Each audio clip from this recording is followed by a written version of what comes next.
Hey.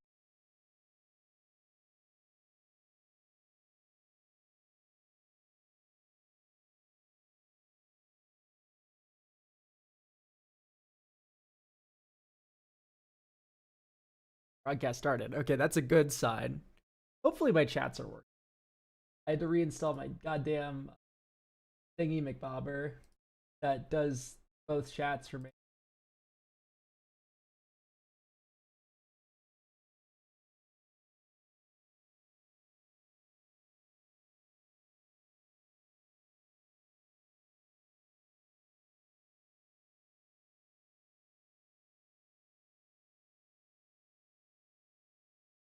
Anyway, I suppose we will get on the Spellify grind while we're waiting for people here. Okay, great. It is working. Haha.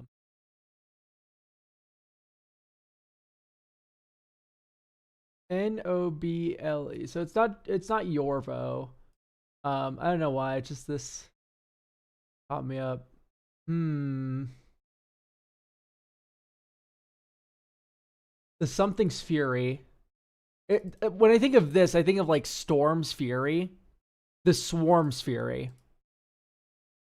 This is an insect. INSCT. So I think it's an insect. Oh no, it's gonna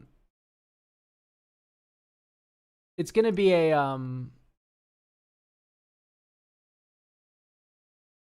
I think it's the Swarm's Fury. What are your pronouns? You know, gender's boring. Um, it's not grist.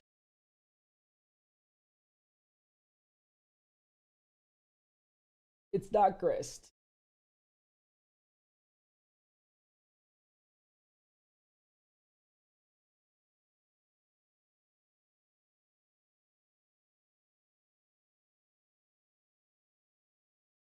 Because that's Grispheraceous larva. Um, legendary creature. When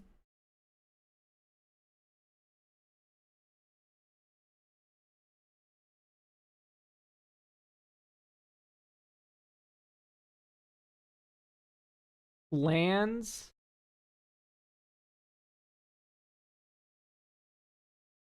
ENT.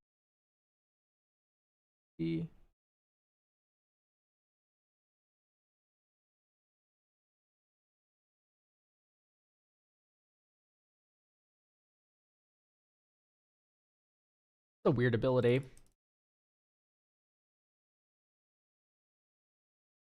I think this is an insect. Just because I think this is the Swarm's Fury. I don't know why. I just like inherently think that.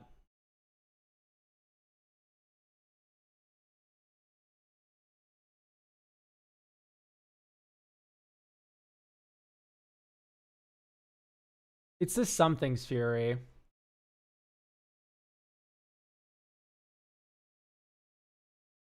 Or maybe not. Maybe I'm overthinking this. I think I'm just thinking of Grist.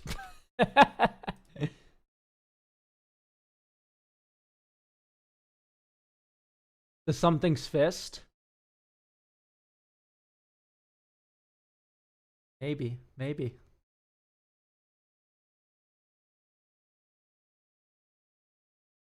Let's look at hard mode, but at the same time.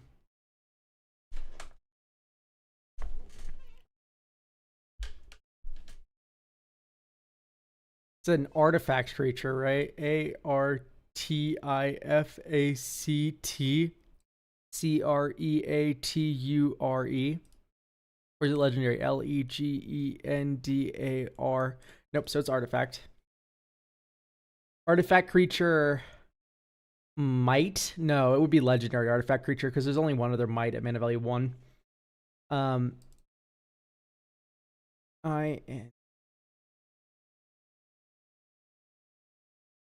TARGETCREATURE can't be blocked this turn. Or, yeah, target creature can't be blocked this turn. On a creature? Artifact creature.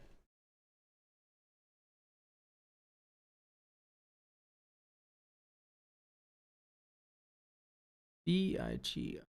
Nope. So it's not vigilance. Indestr. Weird. And 4-character creature type. Target creature can't be blocked this turn. What a cool card. I'm gonna put this in my 2-headed giant cube if this is cheap enough.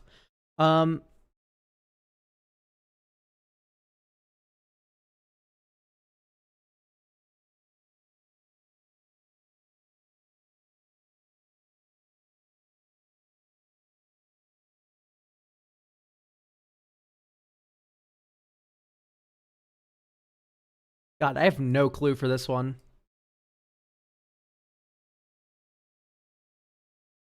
Okay. Oh. This turn. Okay, no, that makes sense. Let's just get all the vowels.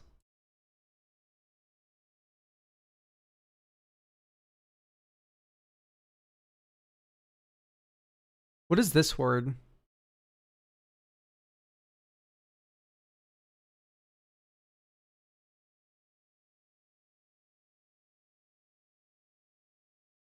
Defender. Ah. Oh, this is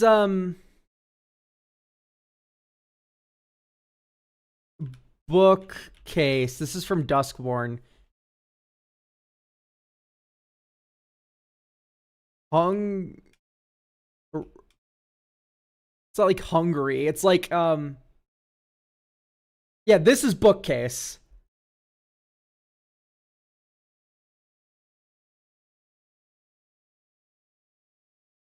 Suspicious. Yeah. Suspicious is the word. I definitely don't mind the help on this one because this one's very hard. 3 and tap. It's not that bad. I'll probably still put it into a giant cube, honestly. I'm going to put that on my buy list. That's a very fun card to have because it says target creature, not target creature you control. So I'll put it in. I want the Duskmorn printing though. That one's hard.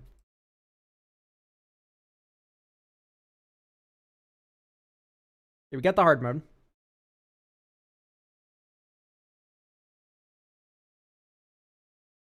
I have a feeling this is lands.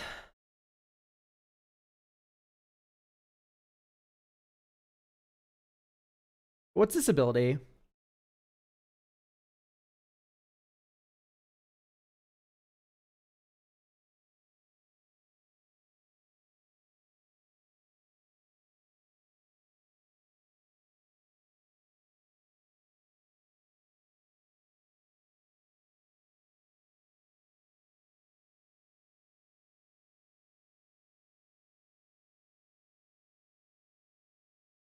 Because this isn't when or whenever, which is normally when triggered abilities start. So these are replacement effects.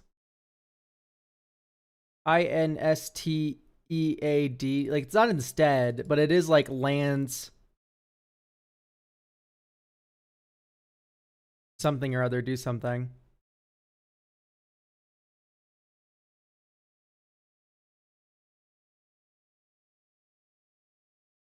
Legendary green creature.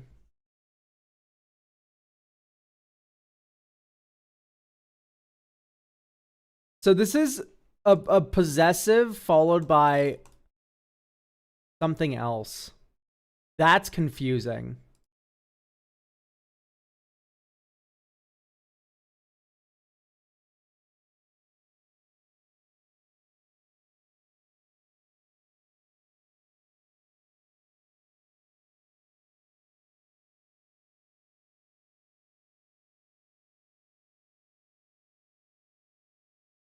I'm just trying to think of like green creatures like that are legendary.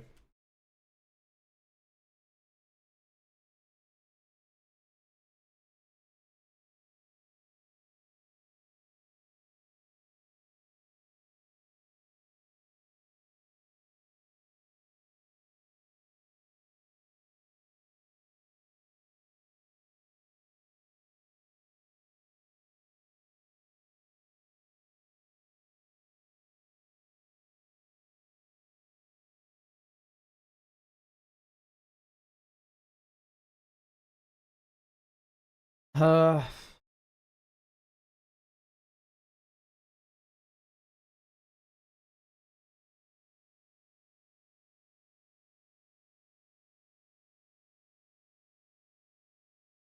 like the only one I can think of with a the in its name is the Wanderer Bard, which doesn't have an apostrophe S in it.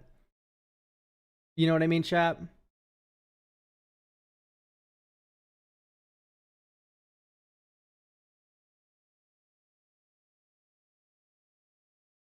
Lands, activated abilities. It's Sereth.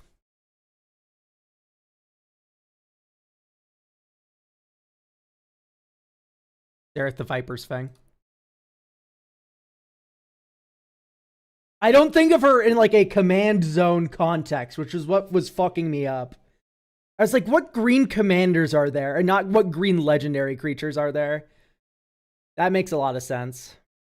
Because, like, what was fucking me up on this one is the apostrophe S and then the 4-character name and then the 2 different static abilities or replacement effects. Like, that's a weird one. I was like, what the hell does this? And I'm like, oh, Sereth gives Death Touch and then it also gives Hexproof. And so that would be 2 separate static abilities. And then it does have this. You can untap another target land or creature you control.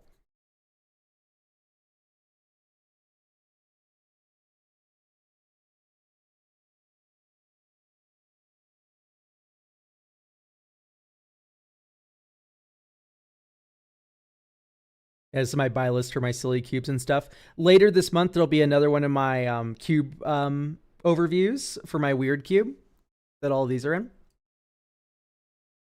What's your thoughts on a 2-headed giant cube cutting out small game pieces? I've been making my own and it feels... What do you mean small game pieces? Cutting out small game pieces. I don't know what you mean.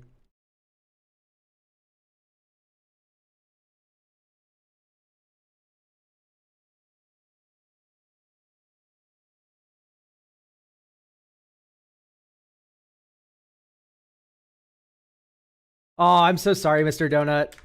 Yeah, we do the Spotify, the Spellify at the beginning of the stream. Hang on, let me log into the Cube Cobra here so I can diagnose what you're talking about. My name on everything is either 33 elk or 33 underscore elk, unless it's last FM where you can't put numbers in your name and you have to type out 3 2 times. Then it's 33 elk, like spelled out. Small game is a Magic concept that card vote on a bigger, basically more or less resources. I still don't understand your Magic concept that you're putting before me. I'm so sorry. Cards vote on a small or big game. Basically more or less resources. So like, are you talking about your cube going short or long? Like, you need to speak English to me because I'm losing the theory talk you're doing in chat.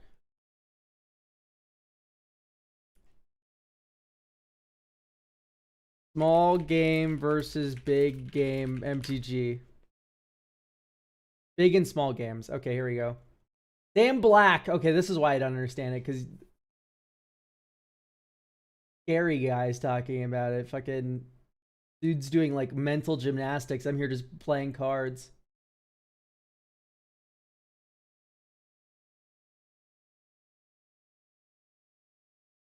It's a bit complicated. There's 3 articles on it. Okay.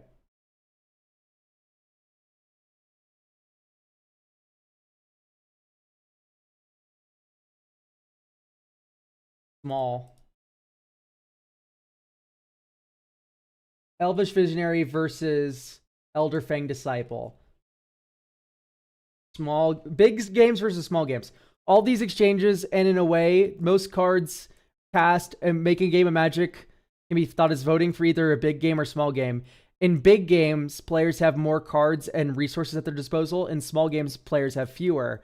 A card that creates resources or draws cards votes for a big game, and a card that denies access to cards, generally putting them in the graveyard, exile, or library, votes for a small game. Choosing to trade creatures by attacking votes for a small game, but not choosing votes for a big game. Big games and small games play out differently. Okay, I see. Cards affecting multiple creatures Wrath of God are better in big games, while cards with single targets are better in small games. So the answer is you need to mix both. What's interesting about this concept is I never thought of it in terms of like voting. That's like a cool way to put it.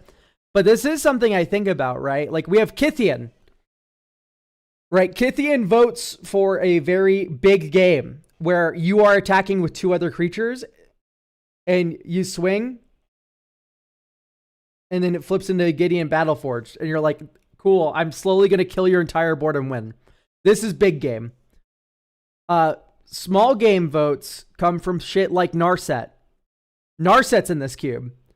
I tend to not think about it. Helps to look at this in terms of like if card flow feels bad, maybe you have too many small game voters like Narset. But if games feel too fast, maybe you have too much big game voters. I would always start with synergy first. That's my recommendation, which is build up your 2-color identities or your 3-color identities, however many colors you want your cube to be, based on whatever you think might be cool in that 2-headed giant environment. So I picked Orzhov Life Gain. Why did I pick Orzhov Life Gain? Because it's really sweet with the shared life total. When your teammate plays like a Gift of Paradise and accidentally gains 3 life, and it triggers all of your life gain stuff, that's hilarious. So finding all these cards with intermittent life gain was really funny. Boros, I really liked the go wide aggro strategy because Mentor and in Battalion work really well with these like creatures that are on your teammates board. So it also makes them feel like a Boros go wide player, right? Because you can mentor onto their creatures. You can Battalion with the help of their creatures. So I picked all of these cards based on what would be funny in 2-headed giant. And then I built out everything else from that. And like, once you've played the cube a couple times, then you can be like, it feels like there are too many votes for a slow game. I want this cube to be a bit more of a big game, right? Instead of a small game, rather. So I'm going to add more card advantage to my cube and cut some of the card denial, like Narset, right? I think it's too early for me to make that call about my cube, but it's something to think about, but I don't think it's something you should just build your cube off of. I think games are most interesting when there's a mixture of both, right? Like, you play Narset, and I go, shit, I have to remove that, and removing that makes it a big game again. Versus just like, it's all big game all the time, this cube's big game. Right? Like, I like when there's that interplay.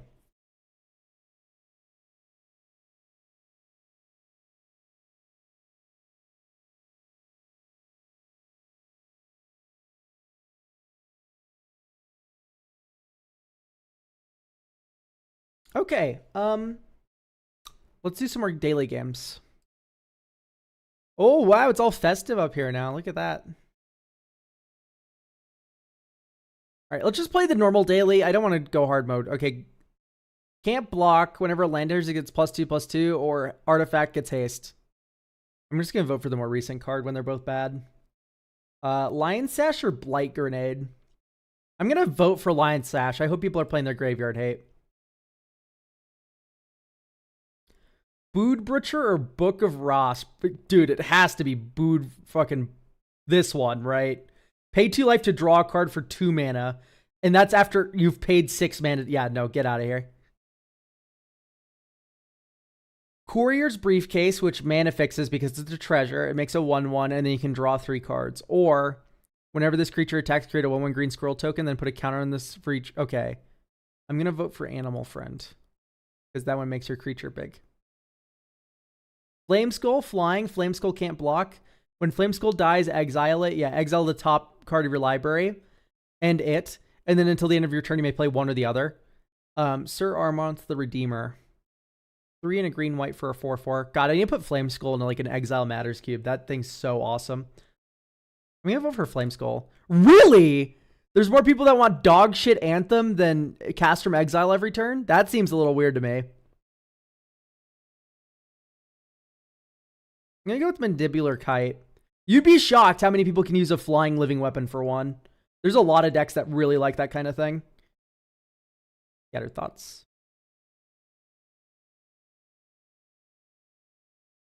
Each player secretly chooses a creature they control and a creature they don't control. Then those choices are revealed. Destroy each creature chosen this way. That's so funny. It's probably really bird players.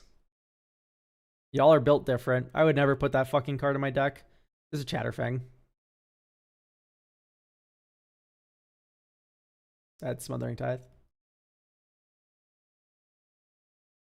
For me, it's like, it's a 1-mana equipment that comes equipped. So like Anna Canara really likes that. Like there's a lot of decks that just really like living weapons. There's that one Nahiri that has affinity for equipment. And then whenever a equipped creature you control attacks, you win. Right? So there's a lot of things like that that are very good. And then like in a SRAM deck, you probably just want to run the 1-mana equipment just to cantrip. Like, it's probably more played for all those reasons. Like there's a lot of decks that actually like 1-mana living weapon, especially with evasion. We've already done the crossword. Let's scran today. I don't scran often, but we're a little bit early today, so. Ooh, which one is it, chat? I think I'm gonna get with a pork sandwich, even though they both kind of suck.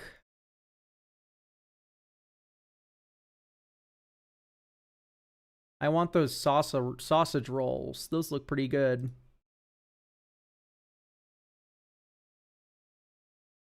Curry goat, pie, mash, mushy peas, and gravy. I'm going to go for curry goat. Currywurst and beer, please. I'll take that beer over bread and onion. Pizza dog or Polish sausage hot dog. Not with drink. With the pizza dog. It's half price, too. Carolina pulled chicken nachos or chicken quesadilla. I'm going to go. I would want the quesadilla more. I'm not going to lie. But I think Carolina pulled chicken nachos are more popular. They're just cheaper. Slice of Domino's pizza. Sad. Or street chick burger, which looks fucking awesome.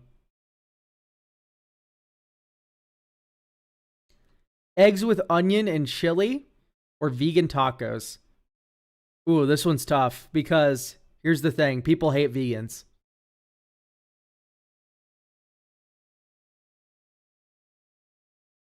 If there's one thing you can count on, it's that people hate vegans. I'm going to go with the eggs with onion and chili. Yep, there you go. Dude, I think that's better. Even though 40 pence is dirt cheap, too. Buffalo chicken and chips or Polish hot dog for 11. I'm going to go with the buffalo fucking chicken and chips, dude. Are you shitting me? Ice cream sandwich, which is a fucking white piece of... We got to step it up, man. Bali, what the fuck is happening? Indonesia, I think better of you than this. I'd rather have the stadium dog. Are you fucking... What hell world am I a part of? Where people are like, white bread with ice cream. Instead of just like, get a hot dog. Unfucking real. I'm going with the double smash burger. Dude, the fact that that one fucked me up makes me so mad. I was so close to a perfect.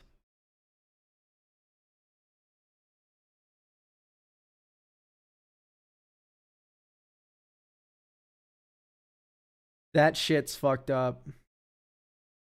Dog looked raw. Dude, you can eat that. It's already cooked.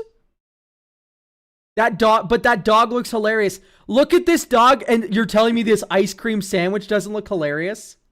I don't want to eat either, to be clear. It's just like, I'm not... No.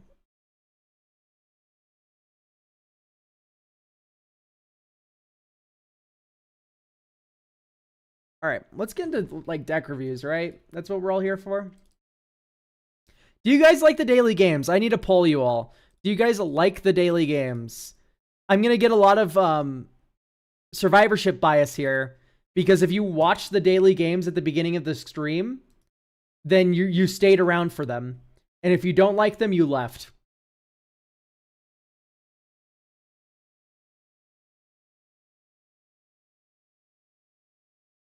I do. Don't skip them on the VODs. Yes, daily games are a fun, casual time. I suppose I'm reaching out to YouTube as well. I've grabbed you by the throat. YouTube viewer.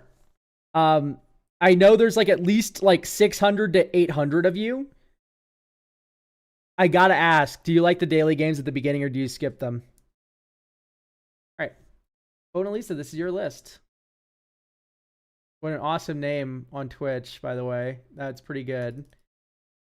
Dakota. The general idea of the deck is to be blink control. Blink pieces enter, exile my stuff, then trigger Ketramos. Keep the hand filled. But eventually either outvalue the board with blinks or ramp into drain pieces. I don't have any aversion to cards, so no worries there. This whole thing's proxied. I'm pretty happy with the list for the most part. I want to keep it around the same power level. Around a strongish bracket 3. But wins are slow. According to my stats, this deck is a 6 and 8. And its average win is around turn 13. That's okay. You are allowed to have slow wins in Magic the Gathering if you can slow your opponents down. You are allowed to have slow wins if you can slow your opponents down. That's the threshold. It's the rule of the format isn't win by turn 7. The rule of the format is be threatening or stop a win by turn 7, right? So it's okay to have a slow win unless you don't want one. I would like to see if the stream has any advice on how to speed this up. So when I play it, games aren't crazy long, lol.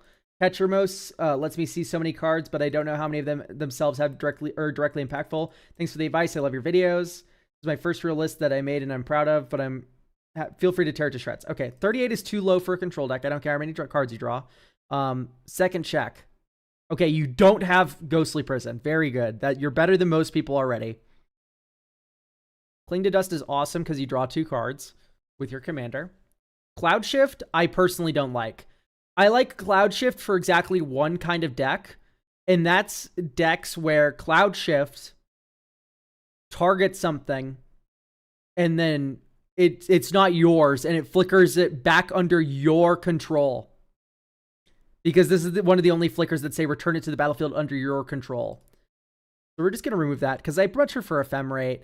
Any of these like 2-for-1 exile kind of effects, I much prefer.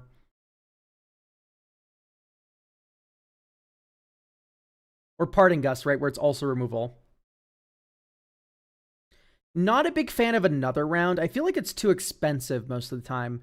Like, I would much rather you be rocking something like a Ghostly Flicker, right? Ghostly Flicker here. Or not Ghostly Flicker, sorry. Eerie Interlude. I'm getting the Flicker colors mixed up. Eerie Interlude, which is a different 3-mana instant. Exile any number of target creatures you control and then you return those. The reason why this is so great is because it's board protection, right? Like you can do this into your own Farewell if you have 9 mana, right? Or you can do it into an opponent's board wipe. And you're feeling generally pretty good about either of those exchanges because you also draw a card.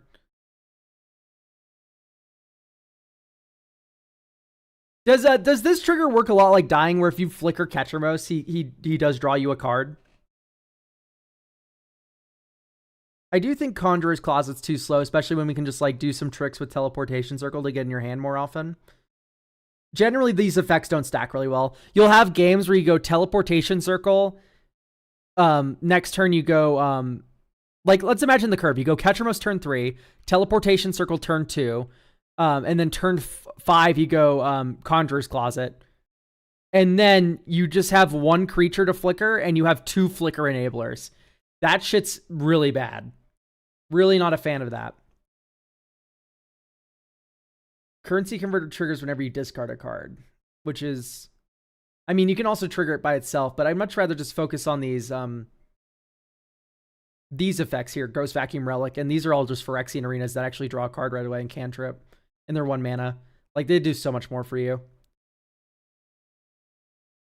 Lightning Greaves. Can I get some lore in the Greaves here? What's going on?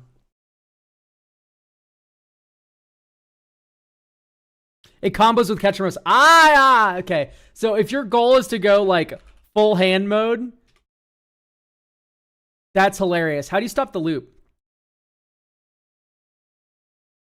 You may exile that card from your grave. I see.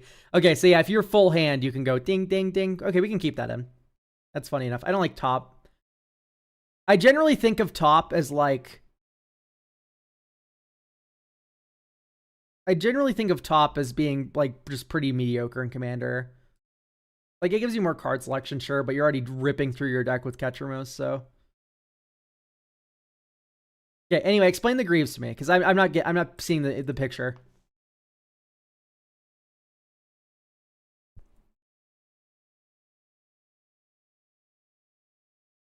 Oh my god, you're running Obsidat. Oh, my heart. I love this card. Greaves is for Ketchermos protection. He's honestly so resilient. Yeah, dude, he has fucking indestructible written on him. You know what happens when someone targets him with a kill spell? You ephemerate him. Draw a card. Like, you have exile spells. Duskat's Hatred, thanks for gifting a tier 1 to Bulkier Peak. Pick? Okay, I love how you're like, oh, Currency Converter is my pet card, but also I'm going to run Decanter of Endless Water, Reliquary Tower, and you don't run Mind Stone, thank God, but you're like, I'm going to run a couple cards that couldn't combo with it for fun. It doesn't say Pickle, that says Peak. There's no L. Parallax Wave. Parallax Wave is very good. That's a very good suggestion from chat. In fact, if we're putting in Parallax Wave, and my question is, do you like Parallax Wave? Because some people don't, some people do. This is a very, very strong card. It enters with 5 counters. You remove all 5 of the counters. You like flicker your whole board. It dies on your next untap step or whatever. Or you can remove blockers, right? This can target anything. Like, this card's crazy good. If we're adding this, we're also adding Angel of Indemnity. I can't spell. Angel of Indemnity.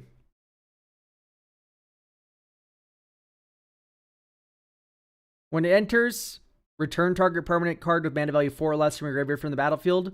Choose Parallax Wave. Choose Teleportation Circle. This card's insane. And then you flicker it again with either of these two and get a different treat back.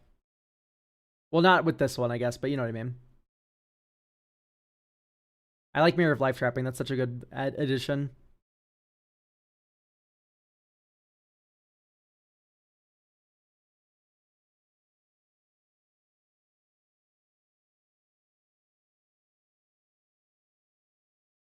Okay, I see the Sorin.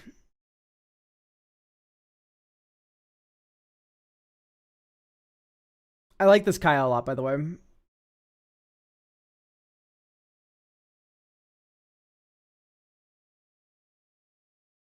God, I don't want the Obsidat to be so slow. Please, chat, stop me from cutting the Obsidat.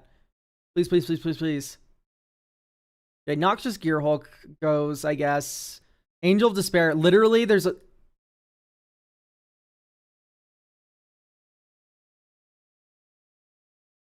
Oh, not Absolution. What's the white-black Archon? Why are we running Ash? Yeah, we have Ashen Rider. Huh? Angel of Despair. Destroy target permanent when it enters.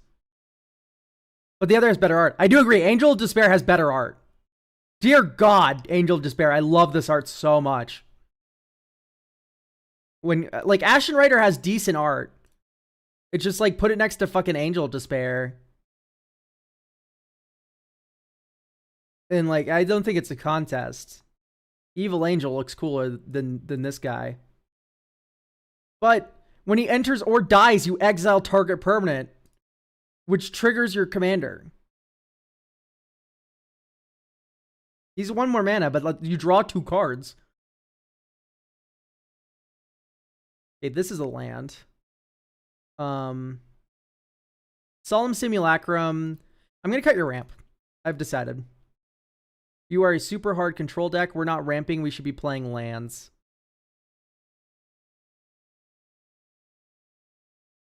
Chrome Mox is so cute, but like this doesn't trigger from hand. Graveyard and or the battlefield. Yeah, so that doesn't even fucking work.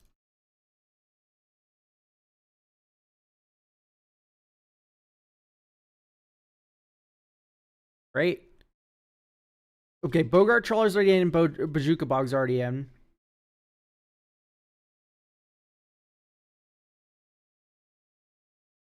Yeah, I'm keeping the Obsidat because it's too funny.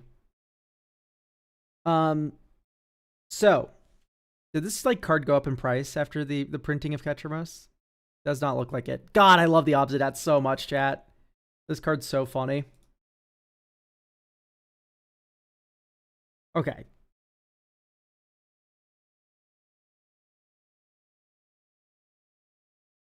Oh yeah, no. With catch, okay. I need to be okay. Hang on, wait. Scampering Surveyor goes. But I do not doubt you when you say that Obsidat is very good in this deck. What I think you mean to say is the Obsidat sucks, but Ketchermos is so good that the synergy with the Obsidat looks good because of it. I think that's what you mean to say.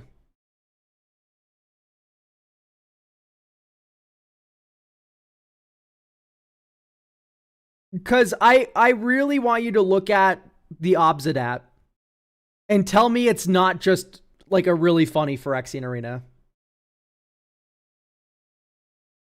End step, you drain everyone for 2, you gain 2 life, you draw a card. Next turn, it comes back. And does that again.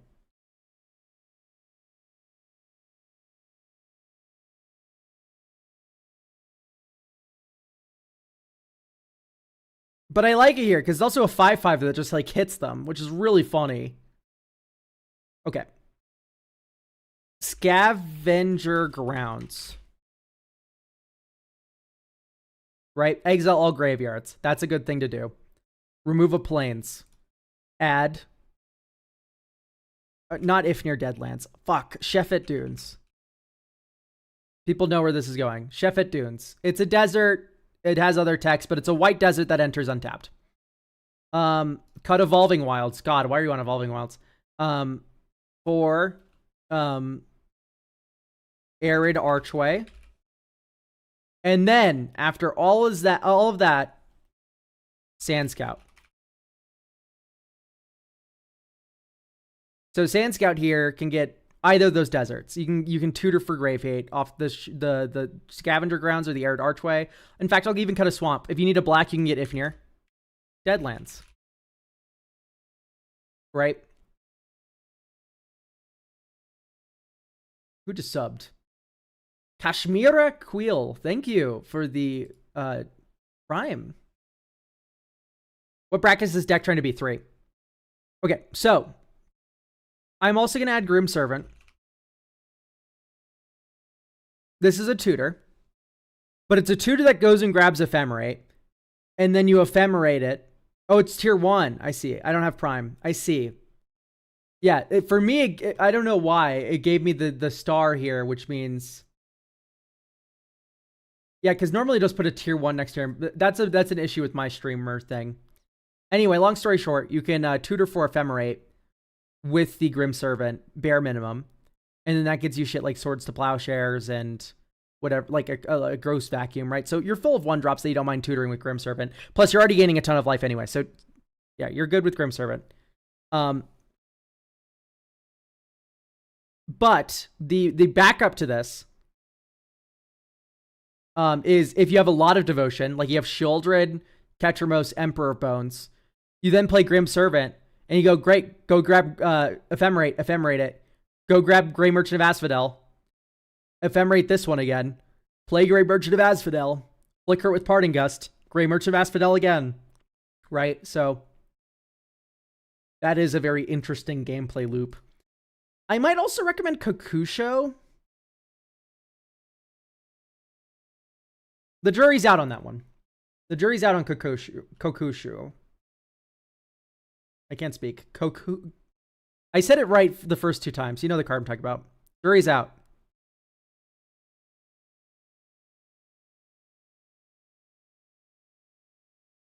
Luminarch Ascension does feel like a little bit of out of left field.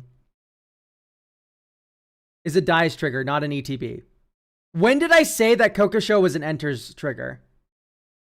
Space Canary. When did I say that? Because if I said that, then I'm sorry. But that's not what I said. I said I'm considering it for this deck anyway.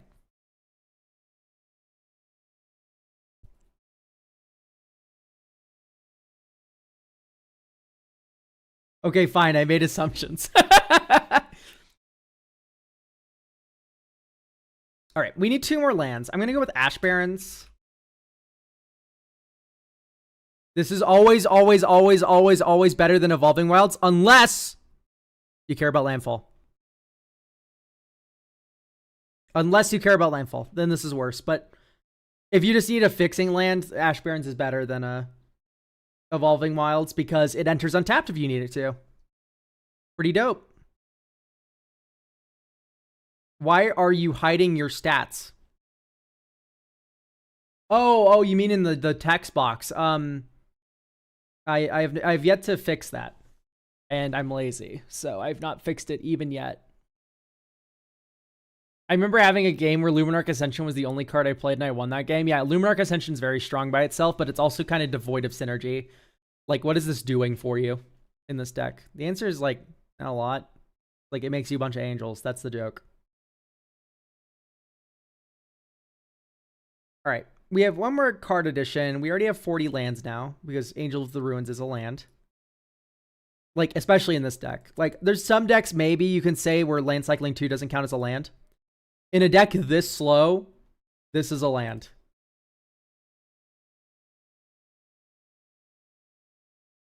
All right.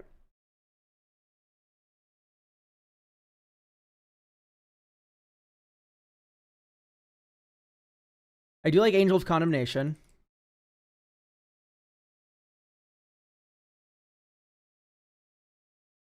It is repeatable Oblivion Ring once every other turn, and it's also a repeatable Flicker like Felia, which is in the deck. And it's also just a flyer you can hit people with, right? It's a 4-mana 3/3. Chipping away with flyers is not a bad way to win.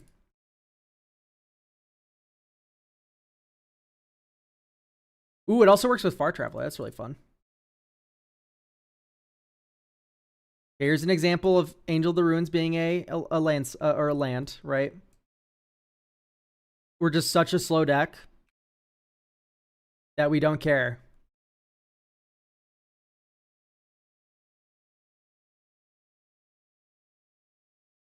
Petramos.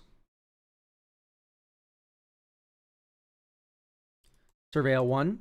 Graveyard. 1, 2, 3. Far Traveler. Exile Austere Command to Solitude something.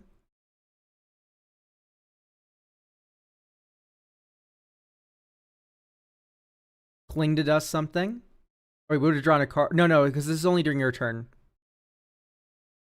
Whenever one of our cards are put into exile and are from during your turn, yes. So we wouldn't have drawn for the Solitude, but we will draw an extra card for the Cling to Dust. 1, 2, 3. Mimic that.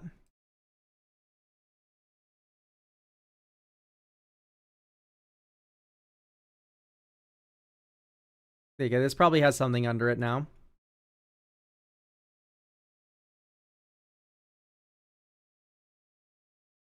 Okay, I'm noticing something perturbing. And that is that Far Traveler's done fucking nothing.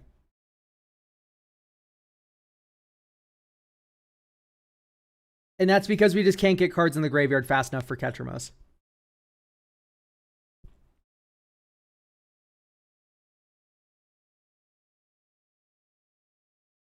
Far Traveler, we paid 3 mana for it. We played it on turn 4 alongside our Surveil land.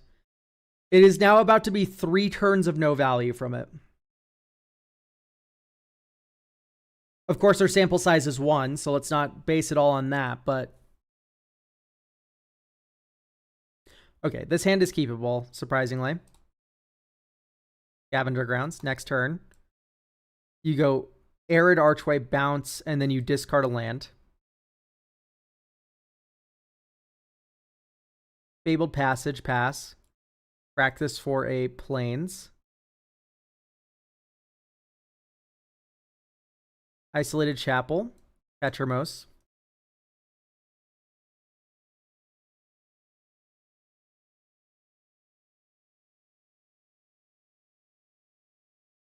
One, two, three, 4.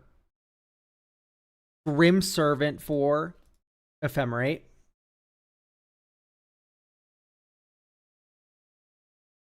Ephemerate Grim Servant. Grim Servant for Relic of Progenitus.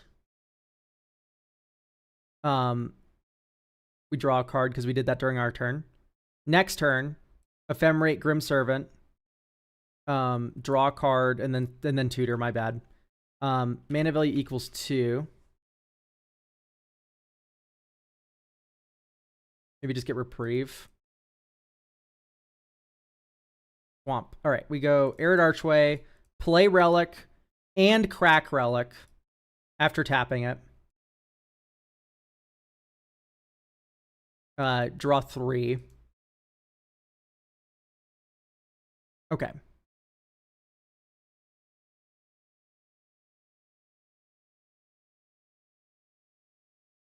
And then now we can start tacking with Ketramos, I suppose. Gain back 4 life that we've spent this game, which is we've spent a lot of life this game.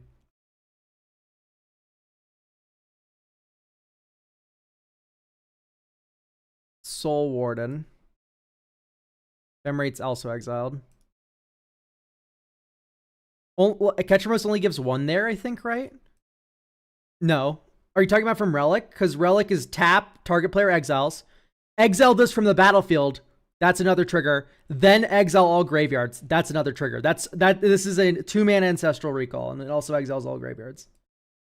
This is 3 triggers. Source Modern Player.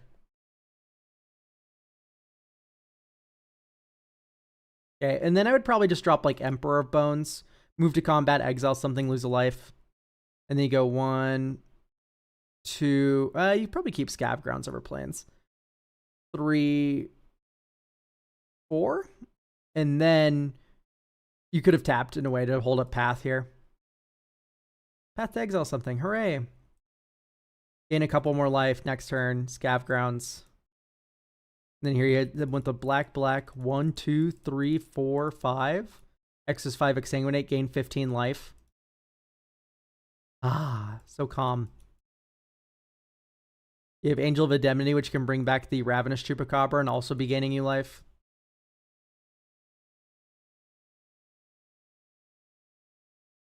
Yeah, Bowmasters would be pretty gnarly against this deck. All right, I'm unconvinced by Far Traveler, I'm afraid to say. I'd be a lot more convinced by a Moon Blessed Cleric. Although, we could just go like Veto. Or Enduring. Enduring Tenacity is probably better than Veto. Although Veto does give your whole board lifelink, so.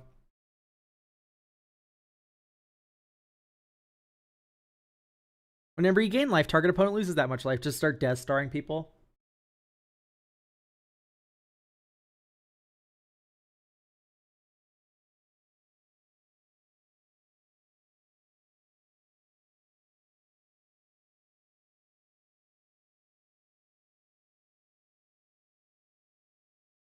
I'm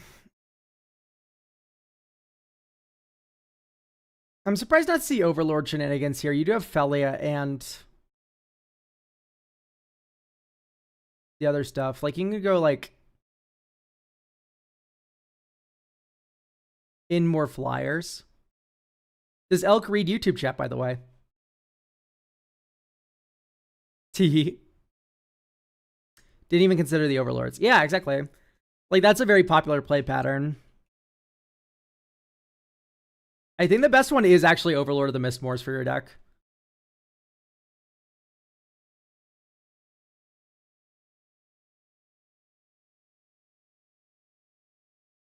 But both are fine. Oh, yeah, Moon. Okay, yeah. Okay, chat has talked me into Moonblessed Cleric. Not only does it get Teleportation Circle or Parallax Wave, and then flickers itself and then does that again, but it can also get Overlord of the Balemurk or Enduring Tenacity, because those are both enchantments, which is obscene. So yeah, this is a Moonblessed Cleric deck now. What's that?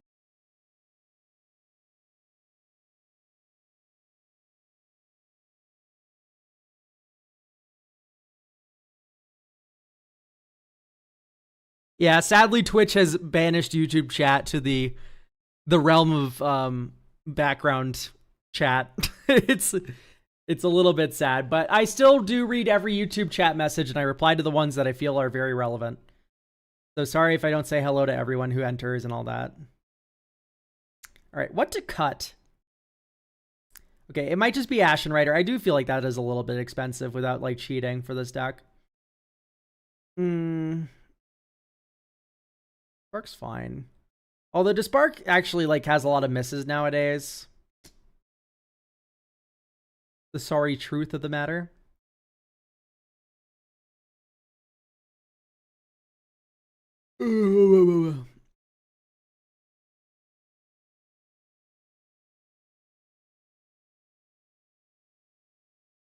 Aerial Extortion's maybe a bit expensive, but it is just a flying beater, which I do appreciate.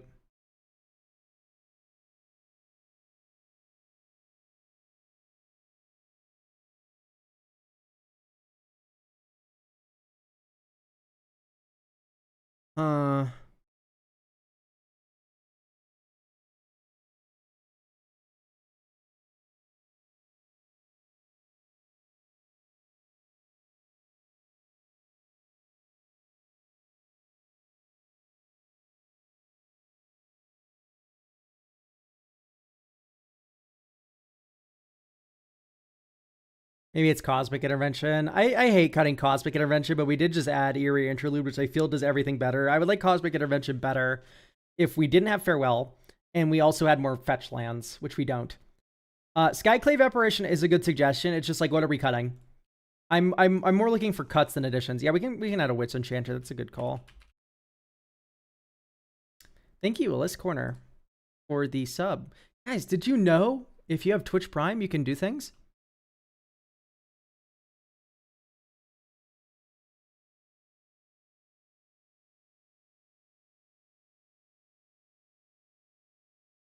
Like, I don't know. The rest of this deck is good.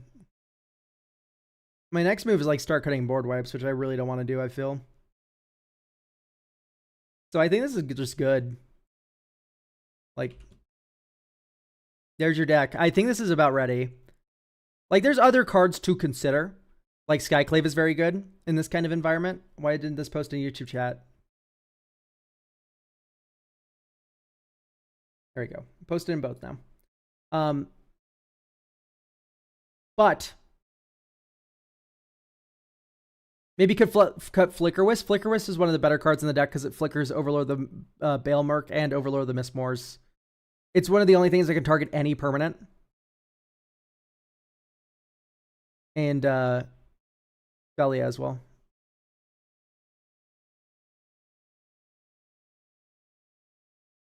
Like, there's only 2 cards that flicker everything, and those are the 2 that we're running. Stone of Erek is okay. I say cut Soul Ring unironically. Sure, let's do it. We can add more synergy now.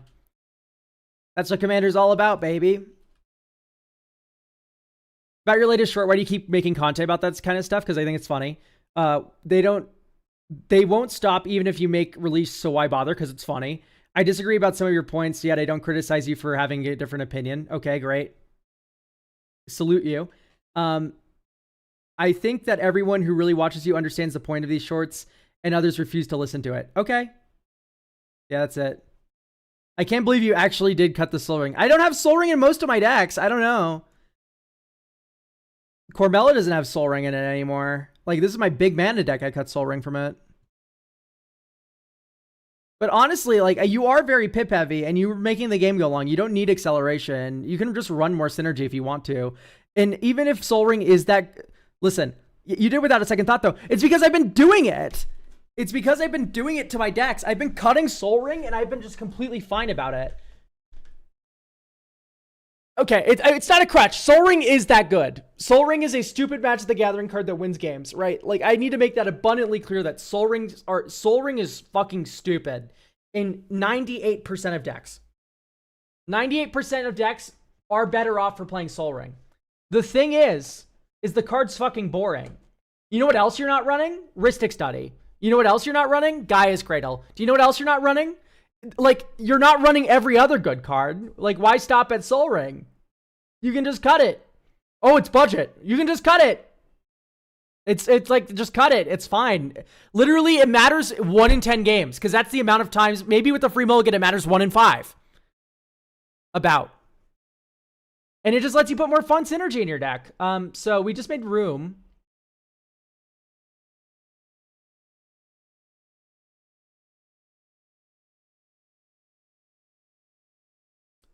We just made room. So let's think about what to add. There was a good thought I had in my head, but then I forgot it. And that shit's pissing me off. If I don't remember in the next 2 minutes, I'm going to put Soul Ring back in. Charming Prince. Charming Prince is a fun one.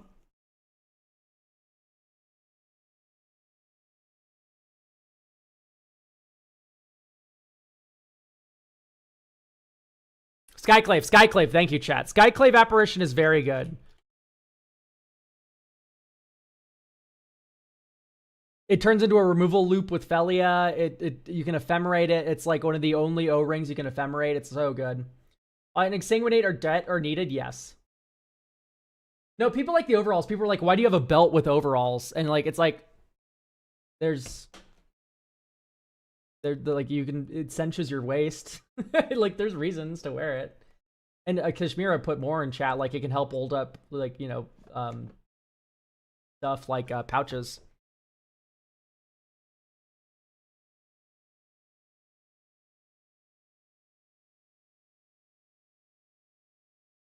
I thought you were only looking at 3 decks. No, that's an X3, which is meant to be cute. Anyway, now it's good to go. For real, for real. Thank you for getting a deck review. I'm glad I could crash out about Soul Ring together with you. Oh my god, chat. Hang on. So we're going to move on to the next one. Do we have Grumps? Grumps, while you're answering, we are going to look at something that was posted in the creator Discord. For those that don't know, I am part of a YouTuber cabal. It's about 14, 15 people that all make YouTube videos. And we all manufacture drama and shit and coordinate videos and review each other's thumbnails and scripts and stuff before we publish them. And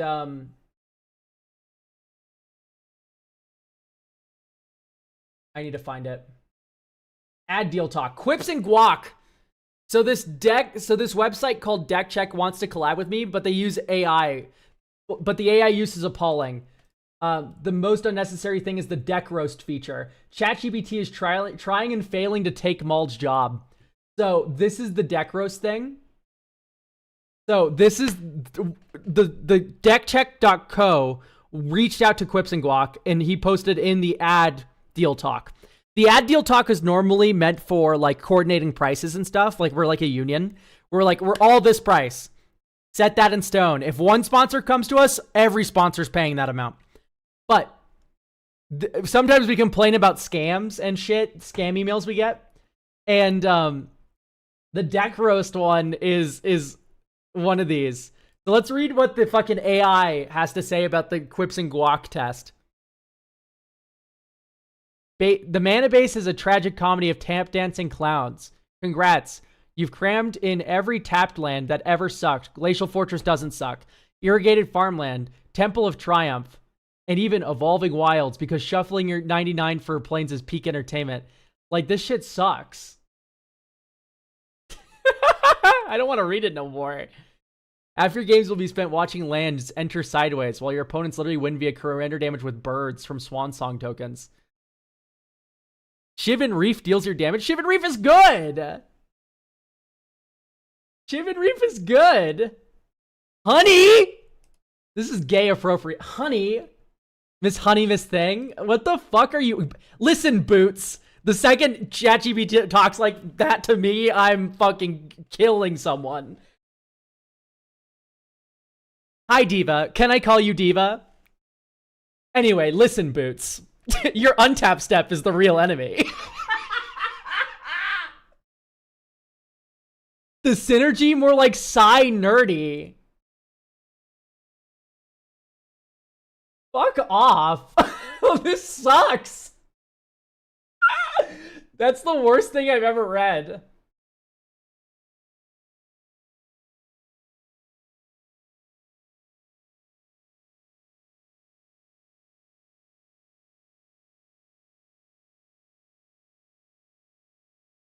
I just don't want to read this anymore. This is like pissing me off. That honey pissed me off. I did not read that before stream. The fact that that thing is like, honey, get out of here. What the fuck do you mean? You're not allowed to say that, you fucking robot. No offense to any, bot people in chat. I respect you. We're on the same team. So sorry, did we have a Grumpy here? Grumps?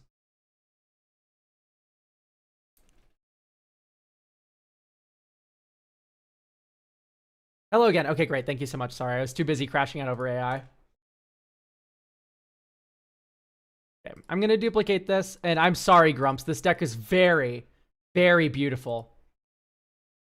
But I'm gonna update it to cheapest.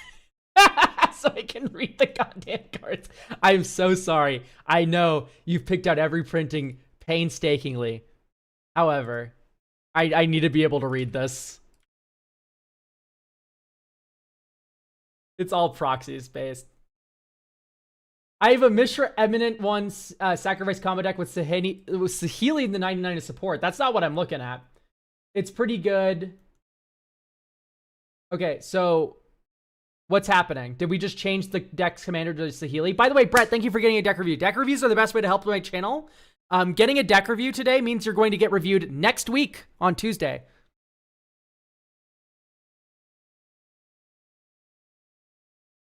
We know you're a bottom elk. No. Second deck informed by Mishra. I see. So this is a deck that you built off of inspiration from Mishra. I get you. No restrictions, though. The Mirage Mirror stays. I'm picking up what you're putting down. We're not cutting this Mirage Mirror. How in the goddamn do I make this deck work reliably? There's so much overlap with Mishra. It seems would be obvious, but I can't seem to figure out a consistent version of this idea. Okay, I want you to cheat. I want you to cheat. So you already have to ready. My question is, do we have trash for treasure? No. Trash for treasure. Right? Sacrifice an artifact, return an artifact. What about, for instance, something like Doretti? Doretti Rocketeer Engineer. 4 in a red. Powers equal to the greatest mana value amount of artifacts you control. Whenever it enters or attacks, choose target artifact card in your graveyard. You may sacrifice an artifact if you do return the big one. Right? So what you do is you like Brass's Tunnel Grinder, discard your hand, you discard a Triplicate Titan. Saheeli starts making copies of Triplicate Titan. Right? Does this sound interesting to you? Because there's some people that are like, I don't want to be Artifact Reanimator. But Saheeli does that the best. It is ridiculous that what Saheeli can do with the Triplicate Titan on turn 4.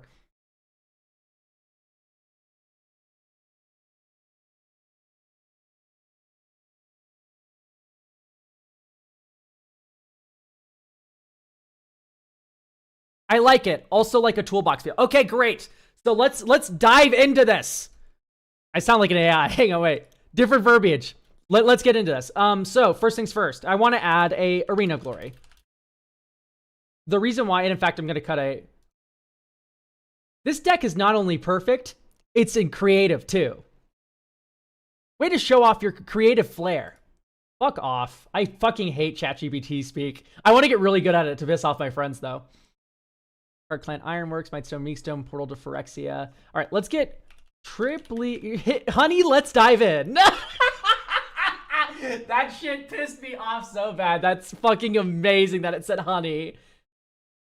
Fuck off, dude. How do you speak in M dash? I already used... Okay, what pisses me off is I used M dashes before because I would write for D&D. I would make custom D&D shit. And, don't get good at using AI. I'm not going to get good at using AI. I never said that. Don't leave. Wait, I never said I'm going to get good at using AI, please. I said I'm going to get good like talking like AI because I think it's fucking hilarious.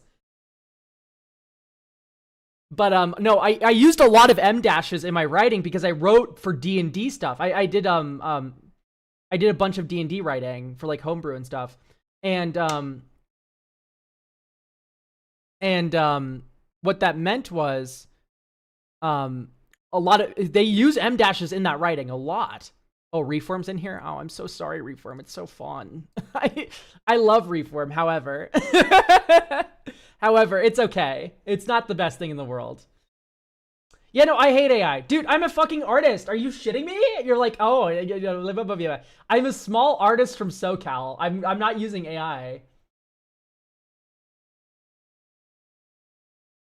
I'm sorry for the crash app. I'm just fucking tired of slop, dude. It's literally like so irritating. I installed a thing to block YouTube Shorts on browser.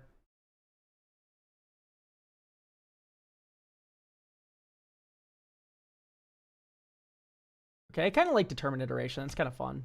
As far as win more cards, this one's definitely not the worst. How? Just look up block YouTube Short extension. It'll come up with whatever browser you're using. Okay, we already do have like a lot of discarding here, which I kind of enjoy. Target creature. That's pretty cool. I like that. Okay, I'm gonna recommend reckless handling and gamble. The fact that these can just randomly be in tombs for your artifacts is hilarious, right? So I think Ancient Tomb has to die for the gamble, but I promise that's a worthwhile sacrifice. You already make a fuckload of mana. You're an artifact deck. You're fine. Grow up. Sorry, I didn't mean grow up. I'm trying to be more polite. Coveted Jewel. Let's have fun. We have Displacer Kitten. And then this is also just a good thing to copy with Saheeli. How about Collector's Vault? Collector's Vault is 4 mana for your first treasure and your first discard. I really don't like it. End the turn, activate only during your turn. Begin next end step. Okay, that works with Saheeli. I like that. I think we need more instants, in my opinion. We're gonna cut that cost reducer. Volatile Stormbreak. We now have ways to tutor for artifacts, so we can get artifact removal. Reckless Fireweaver feels a little bit weird, and we're moving towards a big artifact direction, right? Instead of a smaller artifact direction token spam sort of deal, where that would be more better. Emery's pretty great. Aether Channelers. I'm going to cut Aether Channeler. It feels more like Flicker Synergy than Artifact Synergy, which I kind of want to lean more into. Hopefully I'm explaining this all pretty clearly. I want to get better at explaining my thought process while I'm cutting stuff. Chad, if you wouldn't mind challenging me to my cuts every time I make one, just being like, yo, why are you cutting this? Like, what's your blank reason? Sean, Father of Synths. Let's look. Is it Sean? I always thought it was spelled with a U. It is spelled with a U.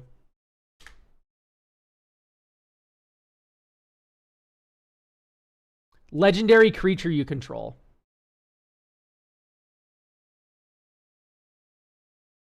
So, what legendary are we duplicating? Iron Man. So we are running Sean. I know, but it only copies an attacking creature, chat. Target attacking. So we've attacked with Saheeli, our fucking 2/2. I think this card sucks, dude. I'm sorry. So we're attacking with Saheeli. That's our game plan. We're attacking with Saheeli. And then also we're attacking with Iron Man, which sure is good. However, have you considered the fact that we might not draw Iron Man every game, and we do draw Sean, and that's a dead draw? Like, overall, I'm just not impressed by the suggestion. I'm sorry. Let's add Faithless Looting.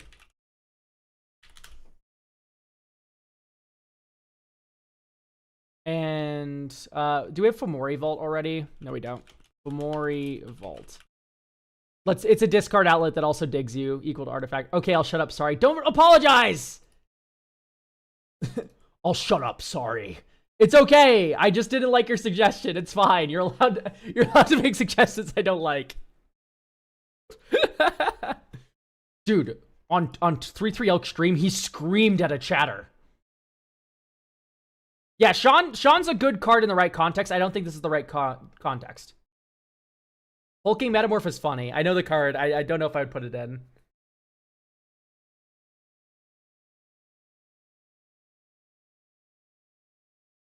Okay, I'm sorry. Stop saying sorry. I'm sorry. I'm sorry. Fuck. What does Vivi do here? It probably does a lot. So do you know that Vivi says non-creature? Whenever you cast a non-creature spell. Jessica's Hatred, thank you for giving a subscription to Drag Queen in Space.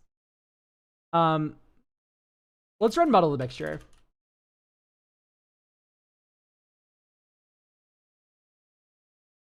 So, Muddle the Mixture. It's a counter spell. Also, what does it tutor for in this deck? Sundial the Infinite. And now we can be more on that game plan. Okay, so I think this is good to go. Although maybe we want another big fuck. In which case, Hulking Metamorph does look pretty tempting, but Hulking Metamorph can only copy things you control, which is what I don't like about it. Oh, what's another big artifact? Fuck. Type, artifact, sort, MV, and then we go order descending.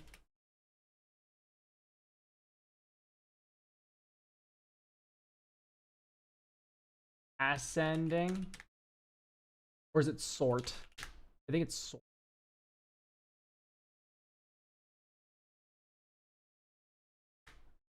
Phyrexian Trinisphere. I don't like that one because they don't have evasion. I like Mirror Battlesphere. Let's do Mirror Battlesphere.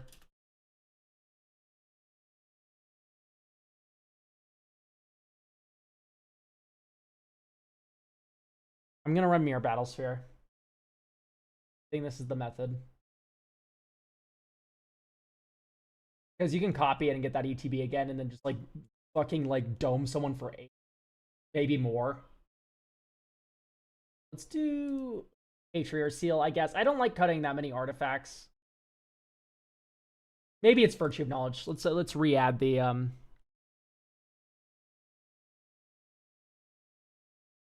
let's re-add the other thing. Patriarch. Deathshaker Titan, what I don't like about it is it doesn't really stack up well. Like, I like that these two are good in multiples. But Deathshaker Titan isn't like that. Like, it gives them multiple instances of melee, I guess. We'll consider it if we don't have enough biggins here.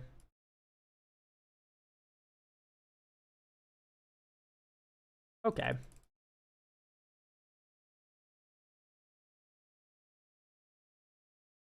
Arena of Glory, yay. Okay, so we could develop Displacer Kitten.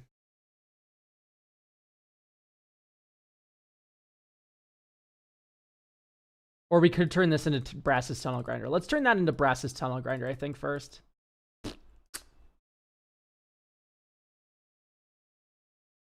Okay, discard your hand.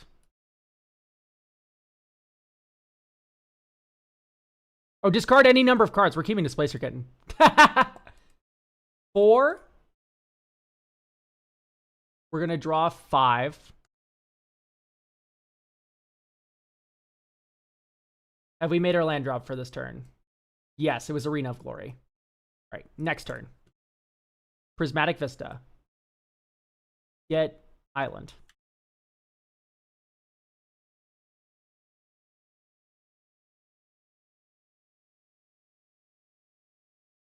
Red 1/2. All right, we'll keep Arena of Glory untapped. Jessica's Will. Make 5 red mana. And exile the top 3. Oh, hello, Deflecting Swat. Okay. And then we're going to go Gamble. Ready. Here we go, chat. Discard a card randomly. Okay, Urza gone. All right, that's fine. Think 1, 2, 3, 4, 5. Ready enters. You may sacrifice an artifact card to return an artifact card from your graveyard. Portal to Phyrexia is back. It is turn 5, which is not a bad rate. Land for turn. Urza Saga.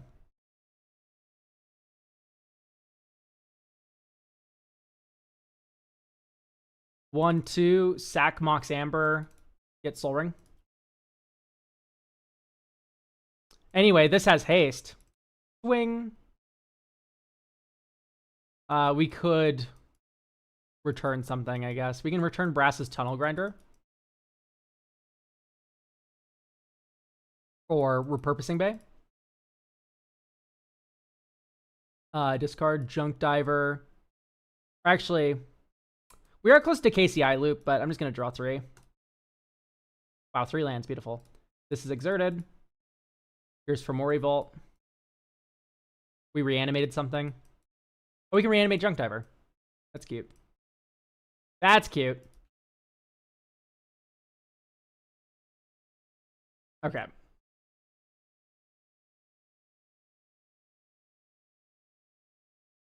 These are exiled forever.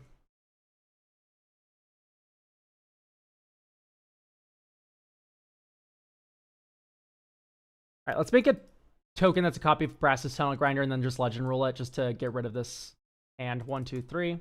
Okay, here we go. 1, 2, 3, 4, 5, 6. Ah, we're so close.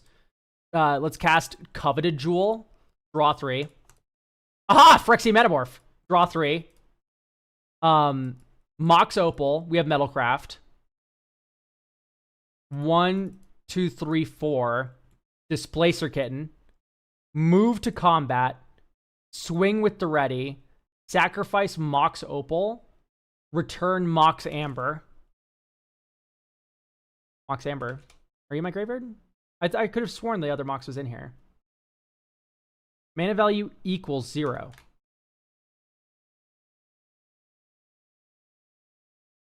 Oh, this is our library. What? I accidentally misclicked.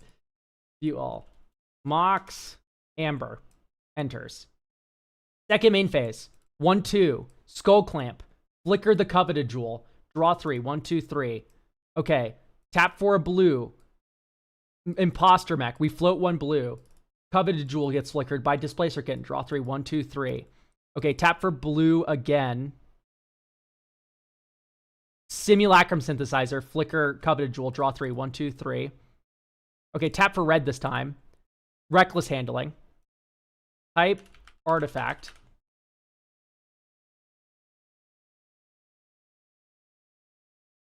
What do you do when Saheeli dies to removal?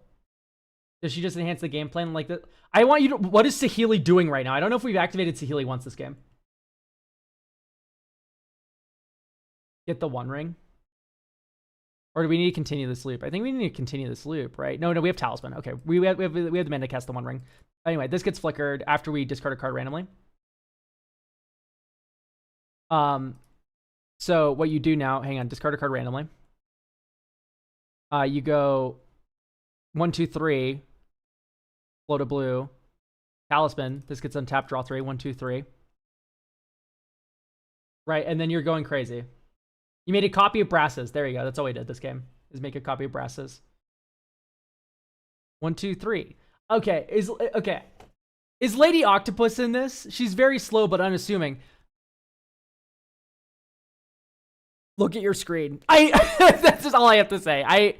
This deck's good to go. If we're doing Displacer Kitten stuff, Urza stuff, like, and we're looping shit out of the graveyard on turn 5, like, Lady Octopus is good. Is it adding to what we're already doing? You know, it's like, guess. But it's like, it's hard to jump through those hoops versus just like win. You're already artifacts. Like, let's just get to it. Flickering Coveted Jewel gives you constructs from Simulacrum Synthesizer based. I'm trying to suggesting stuff for my artifact deck, and that's cool. I really appreciate that. I'm saying why I don't feel like it's working here, right? This is just a different context than your deck. Don't be sad about it, please. This is nothing. It's literally like, why am I not adding it? This is the reason why. It's constructive. I'm not like, you are a stupid moron. How dare you suggest this card to me? I'm saying it's unnecessary for the context. When we're spam like flickering the like our stupid portal to Phyrexia and Urza, and we have like ding ding ding ding ding ding ding ding ding ding ding ding ding ding ding ding ding ding, like this deck's already going ham. Like it's very good. Like that was turn 6 that you're watching that on. That was turn 6. So I think threefold Thunderhulk. They're different cards, Mr. Soleo. They're Mr. cards. They're different cards. Mere Battlesphere does damage over the top of blockers, which is what I really value about it. It also works better with flickering, which is also what I really value about it. Right. And that's what we're doing here. We're making copies, right? At the core of the gameplay, we're making copies and we're flickering stuff. And that's the world where Mere Battlesphere is better. But threefold Thunder Hulk, for example, would be better with like +1/+1 counters. Like a modular deck would prefer the Thunder Hulk. Thank you, Grumps, for getting a deck review.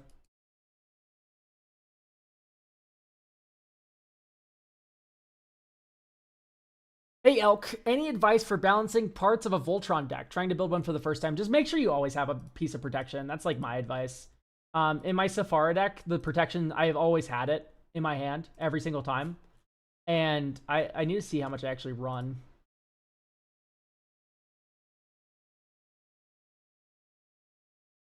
Protection, 13. One of the best pieces of advice I can give for Voltron is once your commander is good enough to start killing people, which typically for Safari means I just played her. Like, once I play Safari, I stop spending mana on anything else. And I just start protecting her every single turn of the game. Like, I literally do nothing else but save her from removal.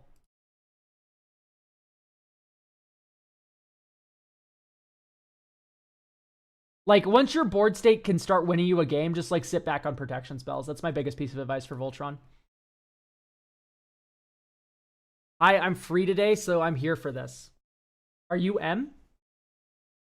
AKA Mega Combi?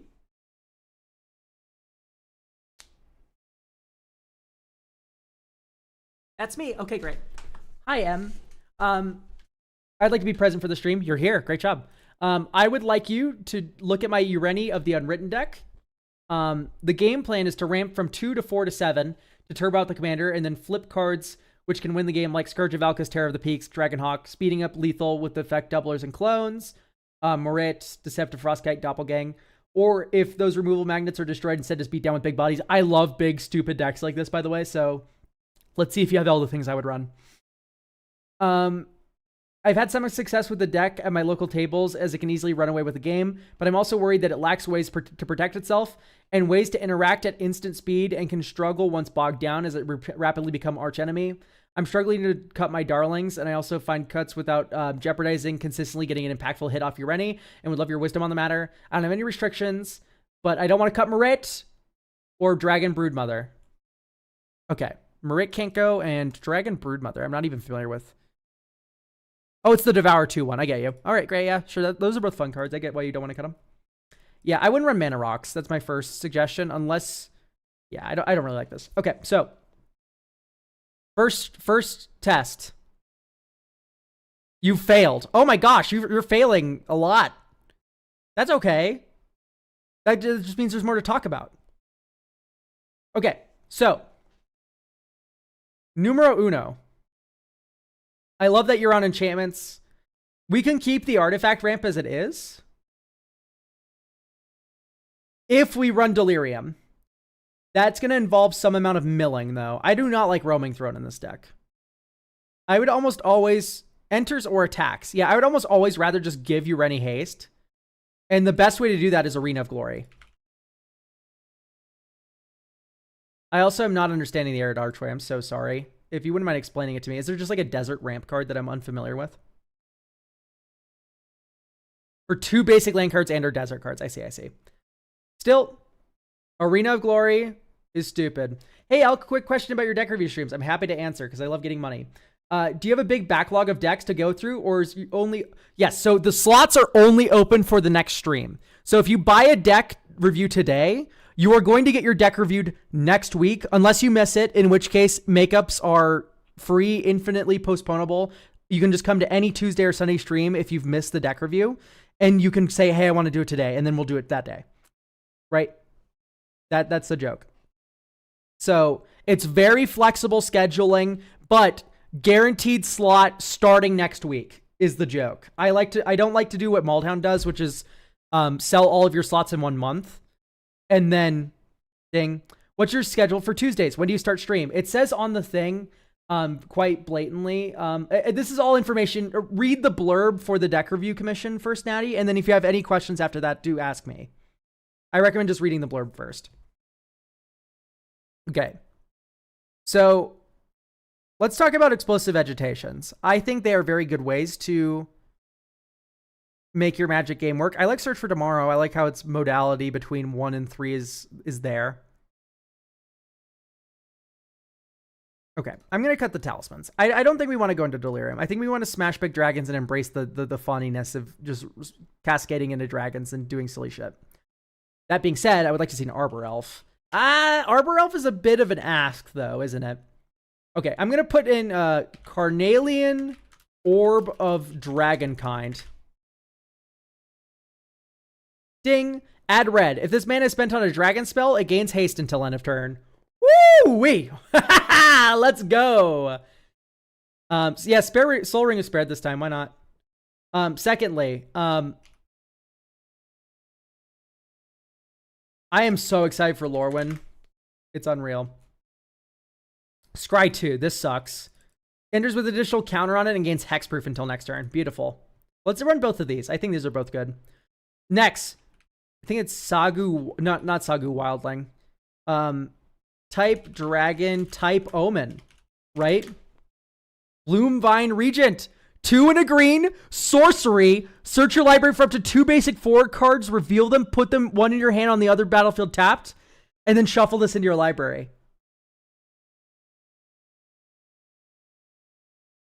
Move up to 4 forests.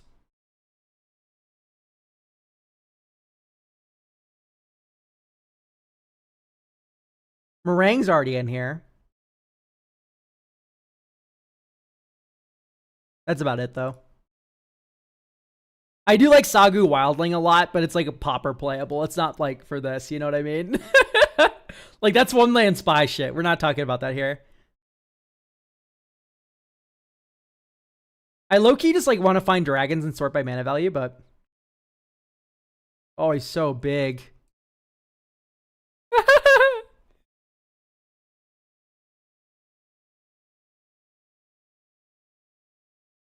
Teamer Battlecry? No.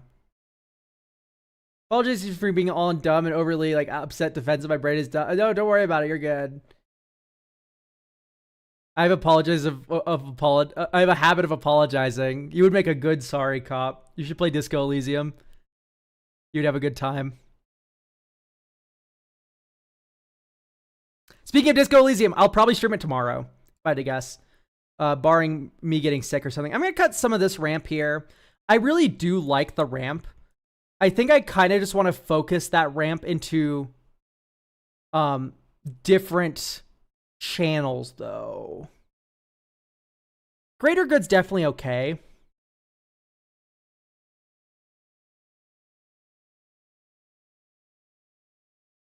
I like the Nimble Claw Adept because it's a dragon.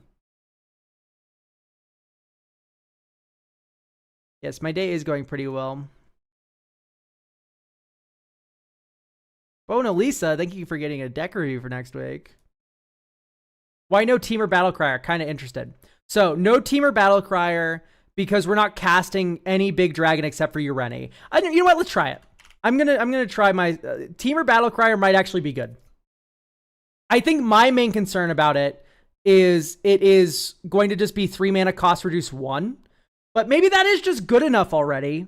And then your dragons in future are big, and then you can start casting like Terror of the Peaks for 2 mana.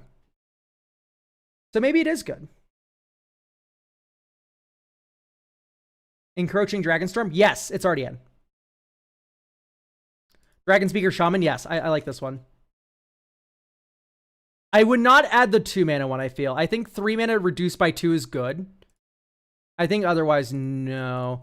What about like Somber Walled Sage? I think moving away from land ramp and more into explosive creature ramp might be the way. Fanatic of Ronus is already in.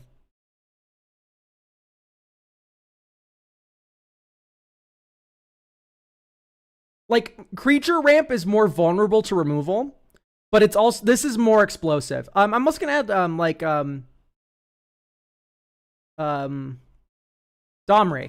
Domri Raid. Nope, not Domri Raid. Domri Anarchabolus. Add red or green. Creatures you control can't be countered. Target creature you control fights. Target creature you don't control. Creatures you control get +1/+0. Like, there's a... Oh, wait, no. This only ramps 1. Let's do, like, Shaman of Forgotten Ways? This also fits the teamer theme. We're adding a lot of teamer cards. All right, let's play test now. Draw. Green, search for tomorrow.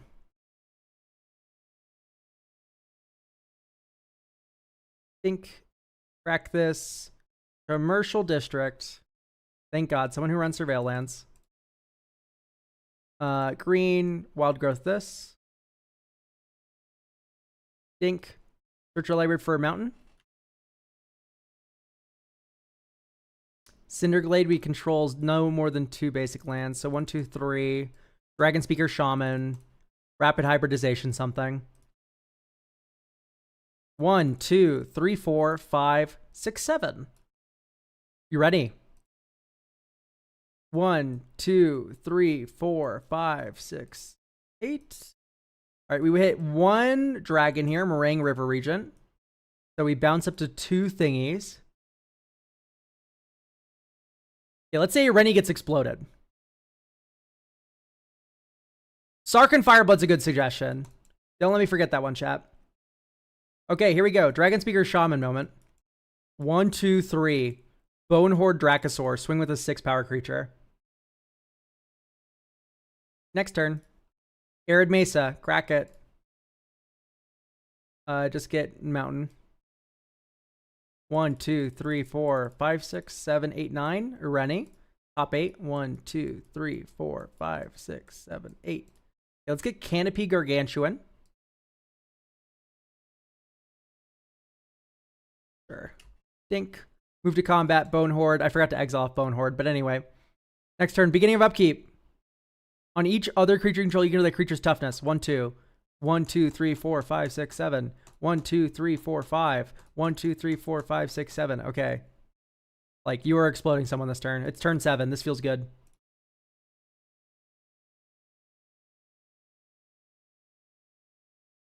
Okay, so Sarkhan.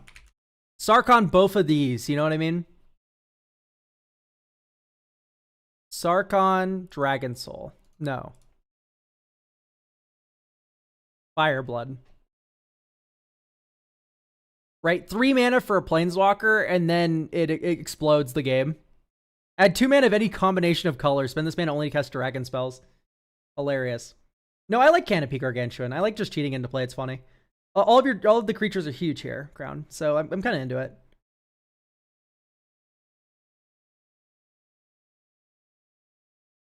Okay, I think it's Savala's Stampede. I can always appreciate getting dragons out of hand, but if you're wanting to do that, let's do Smuggler's Surprise, right? Smuggler's Surprise doubles as a protection spell.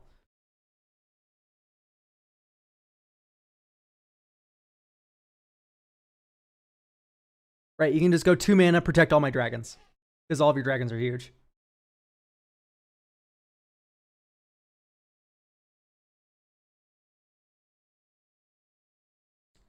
Last March of the Ends. Like, once again, we don't need help getting dragons into play. Like, we just saw that game, right? We're good. We're good.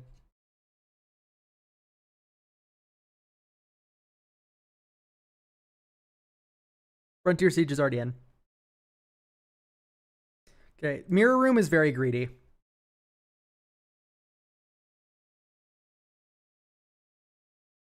Rhythm of the Wild's definitely fine. But I like Carnelian Orb more. Okay, I don't like these 2 mana dorks. I like Fnatic, but the rest of these I'm kind of middling on.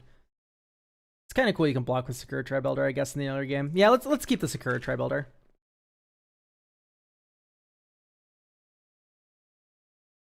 Okay. So. Let's add, oh no, that isn't 3 mana. Mana value equals, Gwenna. Gwenna feels pretty good. Whenever you cast a creature spell with power 5 or greater, put a counter on Gwenna and untap it. Bigger on the inside, 5 mana Cascade thing. That's not like bad, but I don't know how to feel about it.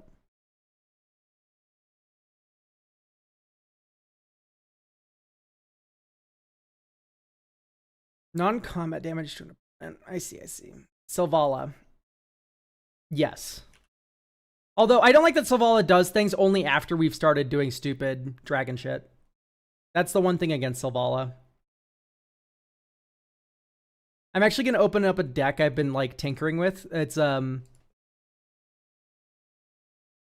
was Wasatora.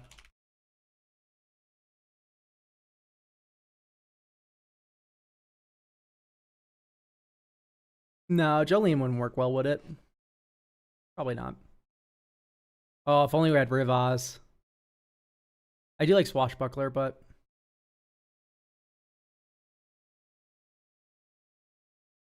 I guess just Overgrowth. Yeah, we don't run Overgrowth yet. Overgrowth, in my opinion, if you're running Explosive Vegetation and you don't have Landfall, I think you should be on Overgrowths instead.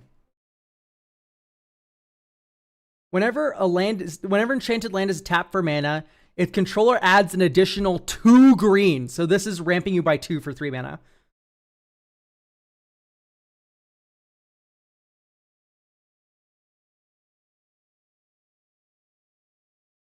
I wouldn't keep this hand. This hand's too devoid of ramp. This one at least has some. Okay, we're off to the races.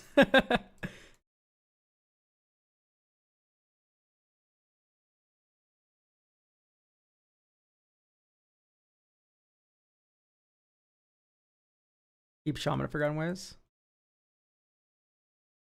1, 2, 3, 4. Nimble Claw Adept. 1, 2. Ooh, we could go like Miram this turn instead. 1 green Shaman. Untap 2 target permanents. Soul Ring, Bloody Grove. 1, 2, 3, 4, 5, 6. Miram.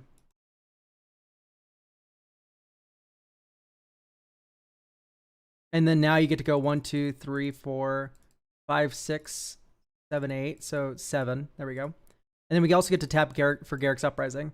Okay. Ureni of the Unwritten. We also draw a card off Garrick's Uprising. Ureni. Ureni enters, makes a token copy because of Miram. And then we do top 8, top 8. Okay, this is Scourge of the Throne.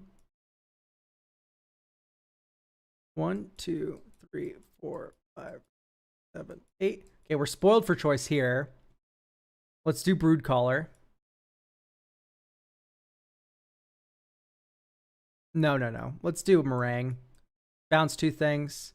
And then we get copies of both of these. And that means we draw 4 cards.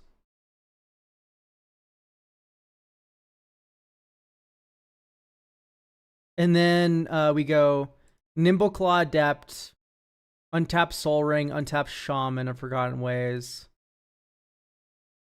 And then we get board wiped.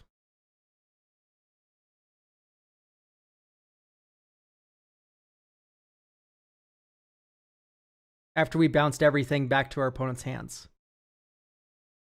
So I do think we want a second protection spell. So Smuggler's Share was a good first option. I do think maybe like something like not Tybalt Trickery. I mean, we could just go for like Heroic. Concordant Crossroads. No, we're not playing that game.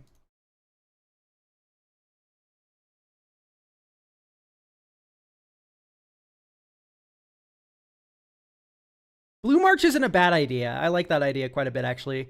But we just don't have a lot of blue cards to pitch. We're mostly Gruul. Like, I don't think you need a lot of these. I think these two will do you fine. It's because ramp and card draw is going to make you more resilient to removal. Right, let's just get rid of Breaching Dragonstorm, I guess. But I think this is good to go now. I mean, you literally just saw the game happen before your eyes. That was noxious. Thank you so much, M, for getting a deck review.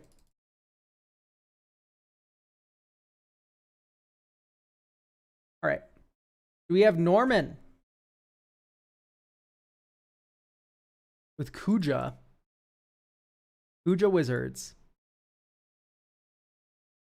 Norman is here. Dope, dope, dope. So we've duplicated the deck, and then we're going to bulk at it and take the sideboard into considering. And then let's read the blurb. Main purpose is to set up damage triggers, 1 to 2 enhancers, and maybe 1 attacker to cast non-creature spells. Main problem now is lack of power. Even with 33 mana, the ramp spells to make the curve good, but at turn 4 to 5, usually got no cards to spend the mana on. No infinite combo win. Okay. Here's my recommendation. 34 lands is a war crime. Fucking Felden's Cane. Your opponents are dead before this matters. Put a brick counter on this. What are we doing here? Is there a synergy here, or are we doing this Texas style?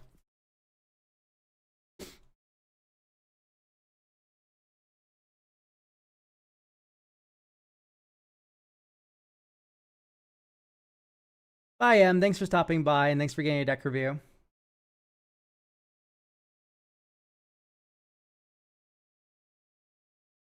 Spells cost 1 less. Ooh. Fire Emancipation.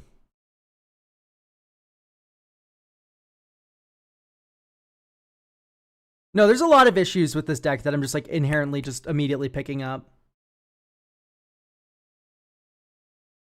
Pyramid was recent added. I know, but why? Is there like proliferation? What's going on? Why are we adding Pyramid to the Pantheon to our deck? I ran this in Techathol because if you put 1 brick counter on it and then proliferate it, then it immediately taps for 3. That feels good.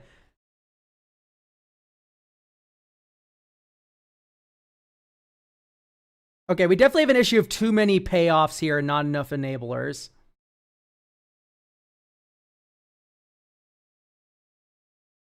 Massidian Elder is fine. I kind of like Massidian Elder. I don't like Queen Brane.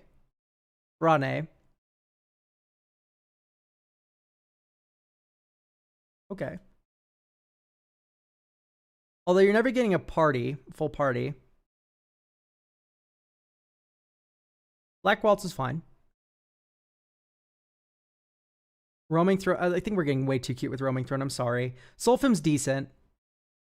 I think I'd prefer. No, Torbrand doesn't work because they're not red. And neither does O'Hare Ashenil, which sucks. Archfiend Depravity. Let's not care about the board. Let's just kill him.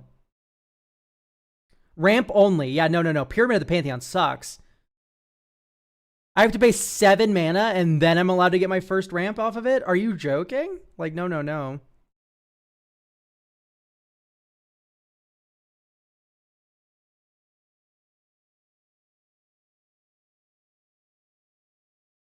I don't like this equipment going on.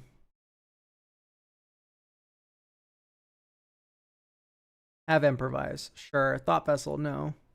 You literally just said yourself, I can't keep cards in my hand. Like, why are we running Thought Vessel? Probably Reliquary Tower too? No, okay. Sorry, we just need to make room for Lance. I can get behind the Helm of Awakening if we're doing Storm stuff. If we're not doing Storm stuff, though, I can't get behind it. Whenever, okay, Hero's Blade, no. Hero's Heirloom, no. I don't like the Jet Medallion or Ruby Medallion. There's better cost reducers in this game. Hexproof and Haste. I don't like being on artifacts for the most part.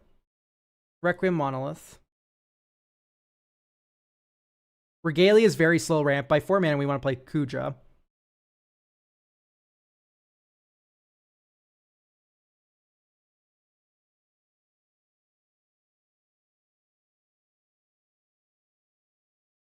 Phyrexian Arena out. Footfall Crater out. Because just giving haste doesn't matter. Okay, we have Dark Ritual. Okay, we have like a ton of rituals too. Hang on. So O-Tag Ritual. Here's the truth of the fact of the matter. We're going to add more rituals to this deck.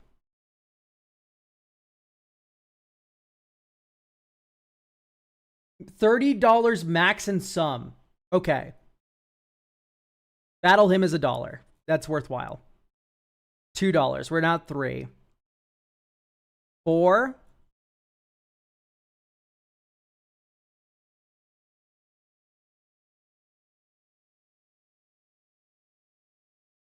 5. Oh, $8. That's a lot. I think this one's worth it. Seething Song. 5. Okay. So only 5. Only 6. Let's call it $7 that we've spent so far. Okay. Virtue of Courage is my next recommendation. Virtue of Courage says it's a shock. It does for 1 red instant, does 2 damage to any target. Next, other mode. Whenever a source you control deals non-con damage to an opponent, you may exile that many cards from the top of your library. You may play those cards this turn. Broken card. Very good.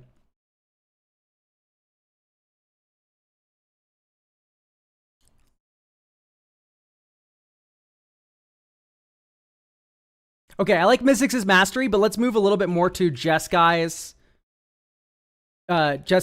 Will of the Jeskai. All right, now we spent around. Yeah, so this impulse draws you like 3 to 9 cards. White Crux of Fate, not Damnation. Let's focus on the big issues here, right? Crux of Fate. Why not Damnation? This is a budget deck. A, budget. 2, like there's bigger issues here, in my opinion. Will the Jeskai. Each instant and sorcery card in your graveyard gains flashback until end of the turn. The flashback cost is equal to the mana cost. This turn is a tall ask with our mana situation. I just added a ton of rituals. We're going to add more lands. Shh. It's okay. We're good. It's okay. Don't worry about it, Voice of Madness. We're working on it. I'm saying that we're going to start building around Past in Flames as well. Right? There's these cards that give all of the instants and sorceries in your graveyard flashback. This is what I want to kind of lean into. Let's maybe even add Strike It Rich.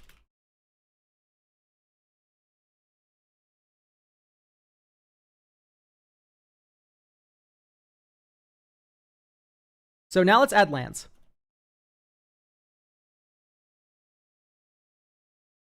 I want to add Ash. Okay, Ashburns is already in.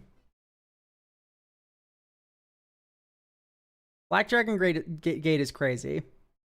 Let's just do ID equals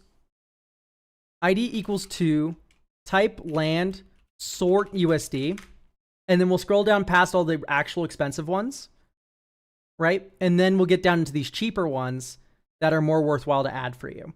Blackleaf Cliffs enters tapped unless it's the first 2 lands of the game, or 3 lands of the game rather, because it's 2 or fewer. Hype train has started. Who started this scam train? Have a Merry Christmas. Thank you. Very, very topical name. Tainted Peak, sure.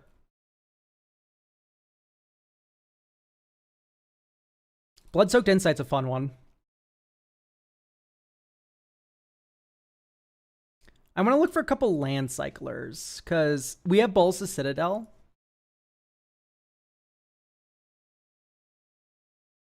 Cycling. O-Tag. Land cycle. Is Electro in here? What do you mean Electro? Do you mean Goblin Electromancer? Oh, you mean Electro. No, Electro's too expensive, I think. Right. Whenever you cast an instant sorcery spell, add red, $6. This is probably worth it, honestly. Okay. 10 more editions. Let's keep them kind of cheap. I would like to keep it... Any individual card should probably be under $1 at this point. That's my argument. Also, I don't like Agent of Shadow Thieves. Okay, so 11 editions. Each one needs to be under $10. Let's start with a Braid. Just nice removal. Withering Torment.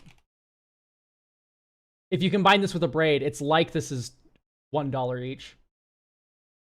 Okay, no, you have to go with the ugly art. I'm sorry.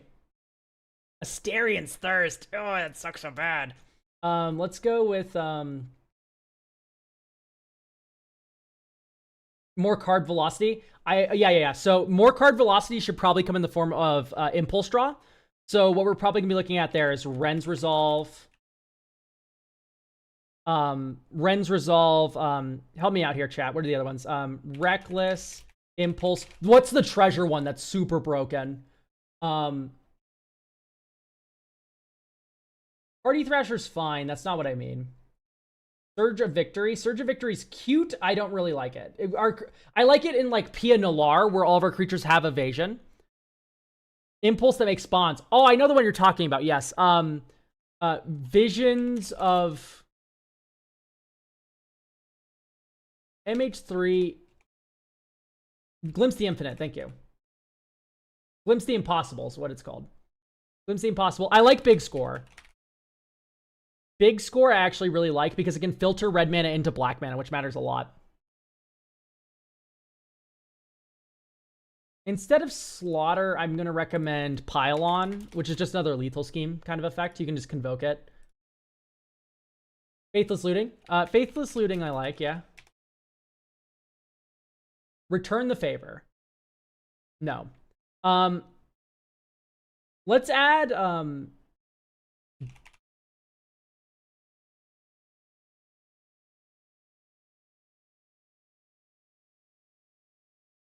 Oh, what are some good copiers? Inspired Tinkering. Thank you, thank you, thank you. Yes.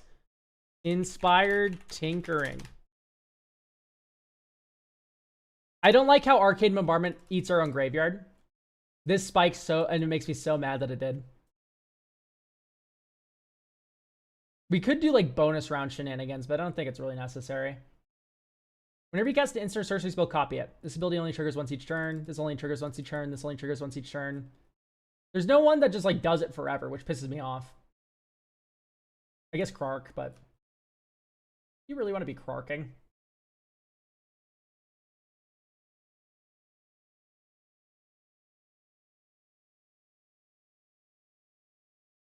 Stormkill needs to be in. I mean, Storm Splitter isn't bad.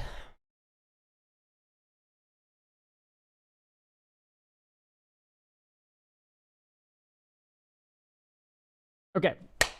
We're almost there. We're almost there. Chromatic Lantern. Let's add 2 mana ramp, I think. Talisman of whatever the hell. Arcane Signet.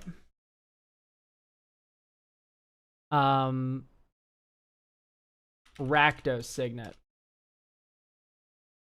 Does Bolt Bend protect Transform Kuja? Yes, it would. Deadly Dispute. Deadly Dispute's fine. I definitely agree it's fine. How do we feel about Light Up the Stage? Yes, Light Up the Stage is the best. Okay, great. So, I want to give this a try now. We built it to be a lot more stormy. And I'm curious how this will play out. So here we go. Playtest. Draw. Enters tapped. Or it doesn't enter tapped. Okay, I see. Next turn. Swamp. Arcane Signet. Next turn. Blazemire Verge. 1, 2, 3, 4. Kuja. Beginning of my end step, I make a stupid wizard. Black Mage achieved. Next turn. Black. Dark Ritual. 1, 2, 3. Bolas' Citadel. Black Waltz number 3 for 4 life. 1, 2, 3, 4. Lindblum. We can cast the Mage Siege, so make a wizard. 1, 2, 3. Black Mage's Rod. We make a wizard. Or we make a hero and then it becomes a wizard.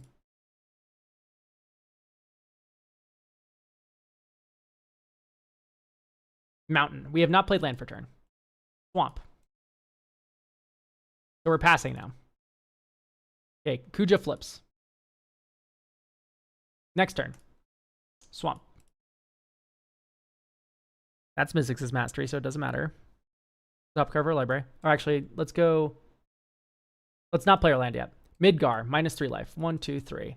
Sack Arcane Signet after floating red. Sulfur Spring. Dink. All right. 1, 2, 3, 4, 5. Make 3 mana. Exile top 3. 1, 2, 3. We can play those until end of turn. Withering Torment. 1, 2, 3, 4, 5. Mithril Coat. Sure. 1, 2, 3. At this point, we've probably already won the game. Like, we've pinged everyone to death. And we're like, we need a Roaming Throne in this deck. Like this is a Bolas' Citadel game. So, like, this one kind of doesn't count.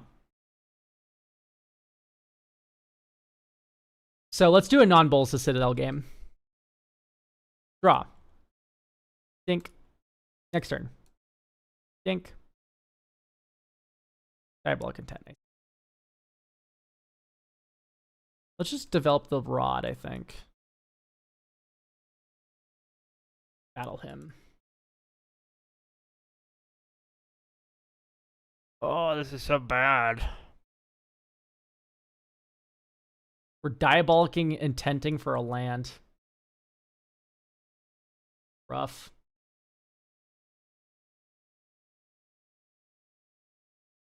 Yeah, so needless to say, this is not where we want to be. And we added lands to this deck. We're up to 36 now, which is actually pretty responsible for a Storm deck. Maybe you just cut Rakdos Signet for another land. Is MDFC type land? Mana Geyser would be a good budget. Yes, okay, actually, we should add Mana Geyser. I don't know, why didn't it show up during the rituals? Or maybe I just scrolled past it like an idiot. Said Bogart Troll, I guess. The reason why I'm favoring MDFCs, by the way, is because we have the Bulls to Citadel turn, so we don't want to hit a bunch of lands in a row. All right, I'm going to cut Mizzix's. Mizzix's is fine. Maybe just cut Crux of Fate. I don't think we need to worry about board wiping. And maybe that as well. Pinnacle Monk. Yeah, Pinnacle. No. Type land is MDFC. Let's get another non-creature land in here. So I'm going to say something like, not Felder Profane, it's a little too expensive. Let's do Hagra Mauling.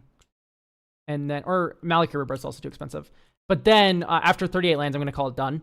And we're going to go ahead and add Mana Geyser, which is recommended. Ruby Jet Medallions. I cut them out. No, I'm not. No. If you add one medallion, add Ruby. Do not add the black medallion. I am begging you. I'm going to recommend maybe Whip of Erebos as well. It's kind of fun for those storm turns where you just get like a billion life. I'm going to put this in considering. You do not need it. But if you find yourself Bulls to Citadeling often, this could be hilarious. Fiery Emancipation isn't necessary, right? No, it's fine. What's wrong with the medallions here? Okay, let's count the number of things that the red one reduces. 10, or no, 8. No, 9. Haha. 9, and then it's 1, 2, 3, 5, 6, 7, 8. So 12 here. 1, 2, 3, 4, 5, 6, 7, 8. So 23. It reduces 1/3 of your deck, the red medallion. The black medallion does significantly less than that. Do not... I counted 1 pip cards. No, I didn't. I didn't count these. I did not count these, chat. I did not count these. I said 23 as in there's 11 of these that work, or 12 of these that work. And then I did not count 1 pip cards. Don't try to slander me. I know what I'm doing. I uncounted them. Yes, those ones I uncounted. It's about 1/3. Can we cut all the damage multipliers for baubles? I like where your head's at, honestly, but I don't think we need to cut all of them. I think they're fine. They're fun. They're fun. That's the point of the format. You kind of return the favor. Do you know what return the favor does? Return the favor. Spree. Oh my god. Colorless sources we can discount with the ruby. Oh my god. Rah! Anyway. I'm gonna fucking lose it, chat. Mountain. Next turn. Dragon Skull Summit. Harmonic.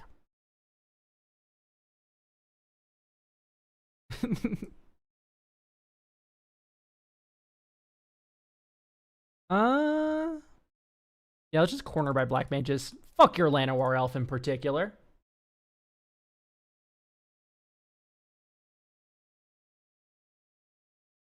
You can only lose it on Sorcery Speed Elk.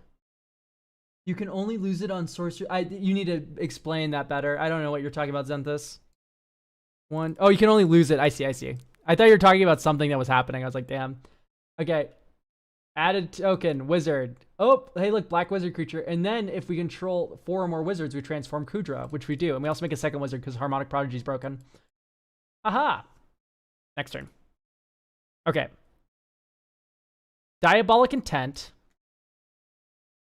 We don't have a colorless source for Warping Whale. I think we're going to cut this. All right. Exile the top 2 cards of your library.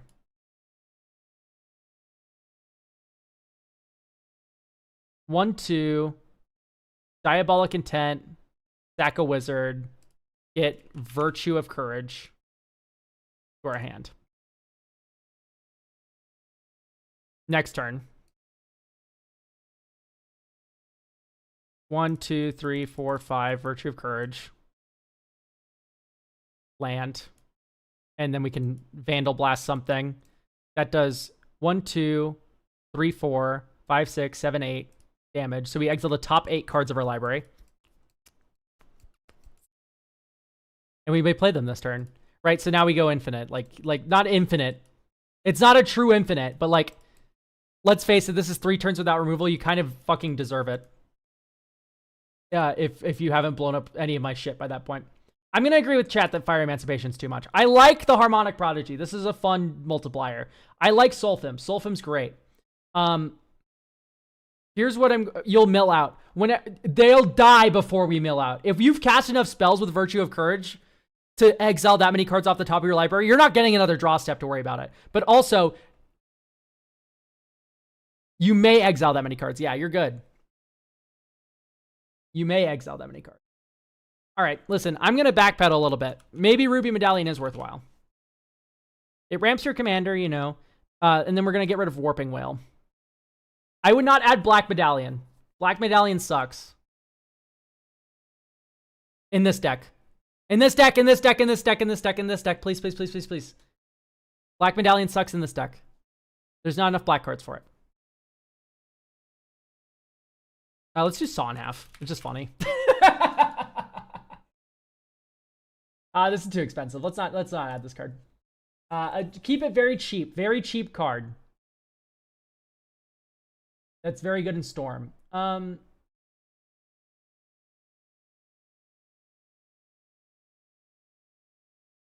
Seance board, I'm not a big fan of. We're not really removing people's creatures anymore. The reason why I cut all these board wipes and stuff, by the way, is because we just kind of go over the top and kill you. Dual caster. Nah. Nightscape. Yeah, sure. Let's do Nightscape Familiar. Nightscape Familiar reduces blue and red cards. But it's just basically another extra medallion. And in fact, I'm going to play test this deck again. I do like playing Storm.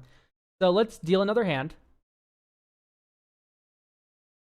I kind of just want to replace some of these colorless lands with mountains.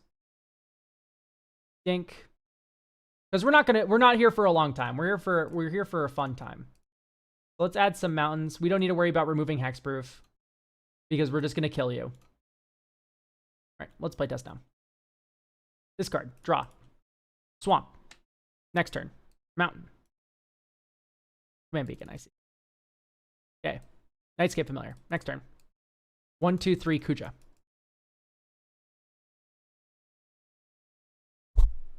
And then we'll make a wizard on our end step. Ren's Resolve. Okay. Let's try to go a little ham this turn. Ren's Resolve. Exile the top 2 cards. Let's not play our land yet. 1, 2. Okay, that's very good. Black. Oh, this one isn't cost reduced because it's a black card. Sacrifice the wizard token. Let's get the stupid fuck Virtue.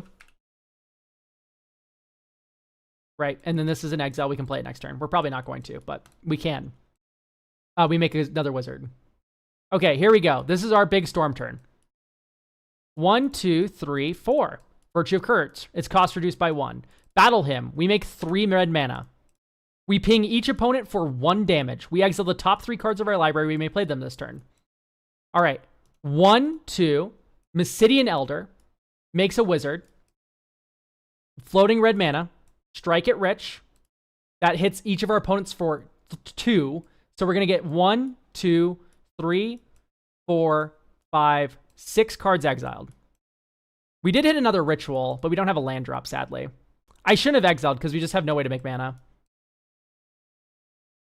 But anyway, this stays in exile forever. We make another wizard, and then we flip Kuja. And then if we don't get board clear, we just win this turn. Reckless Impulse, exile the top 2, but then we also exile the top 2, 4, 6. And then you go, oh my god, Circle of Powers here.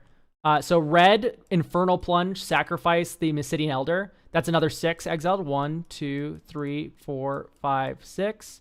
And then we go, and we float 3. And then we go, draw 2 cards, lose 2 life. Yeah, no, this is super mega explosion. You're dead. 1, 2, 3, 4, circle of power. Let's not tap out of black, actually. Circle of power. Oh, we also have just crack the vault, which is this is yeah, Grim Tutor. So instead of doing that, let's do Grim Tutor for Will of the Jeskai. This is a red card. 1, 2, 3. Will of the Jeskai. Discard, then draw 5. And then all instants and sorcerers in your graveyard has flashback. And then we also exile the top 6. 1, 2, 3, 4, 5. And then these all have flashback, so you go Infernal Plunge again, Ren's Resolve again, Strike at Rich again, Battle him again. Like, they're dead. Does Virtue of Courage exile 3 per wizard ping or 1? All right, let's read this together, chat. Whenever a source you control deals non-combat damage to an opponent, you may exile that many cards from the top of your library. You may play those cards this turn. This is getting damage doubled by this. You are exiling 2, 4, 6 cards per spell.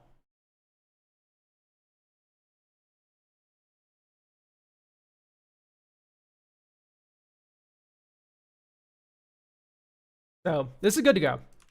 As you can see, when you're left alone, you will explode them. This is one of my favorite cards for Storm. It's super fun. You're exiling 18. Yes, because the 6 is only for one opponent. Yeah, you exile 18 cards because it's for each opponent. Yeah. I was not counting the each opponent part. So you're just ripping through your entire deck. Yeah, hopefully you enjoy that. All right, lastly, we have turnips.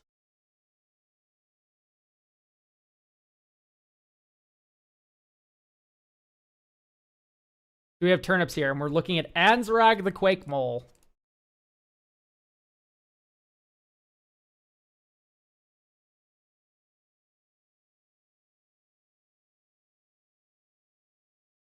Hi, turnips. Okay, so the game plan is a Voltron-style deck with Anzrag the Quake Mole by ramping into him and buffing him so I can protect him and cast a spell to force blocks and use trample and extra combats to burn through commander damage on people quickly. Play it primarily with my friends when we want to have a bracket 2 less than thought-intensive game. I've definitely had successful games, but have started to fall in love with the deck and wanting to upgrade it to bring it to higher powered games. Would like to keep the deck budgetish, but would love to keep the deck budgetish, but have many of it already bought. I see what you mean. So open to pricier cards if they increase the power substantially. Budget is looking for ways to upgrade to higher powered tables or higher power level 3 games. I'm unsure to how to pivot this deck and just searching for fresh eyes for a deck I've grown attached to. Okay. Sort by mana value. I think Nemesis Mask is too slow, but you are a green deck, so maybe let's give it a second. I do like Lure. Attack a play. You're attacking a lot. I get it. That's funny. Other creatures you control gain trample. I think this is not okay. Alpha Authority. This is very good. Bigger. I'm gonna add Challenger Troll. If it isn't 6 mana, it's 5. Each creature you control with power 4 or greater can't be blocked by more than one creature. Too late for Kuja. I'm sorry, but take that suggestion if you want to. Yeah, Legend of Roku is pretty good. How much is Legend of Roku? The main thing is budget. It's $10. So yeah, no, Legend of Roku is great, but it's also $10, and we already we stretched that budget like maybe to 35 instead of 30. So all right. So anyway, Challenger Troll. I think I like this card enough. It's just mostly that Anzrag really doesn't want to be blocked by more than one creature. Like, Anzrag only wants to be blocked one at a time.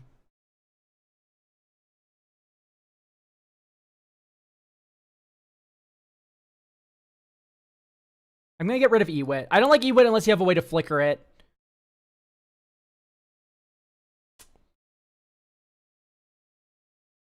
I just don't know if we need Trample this badly. Trample's great.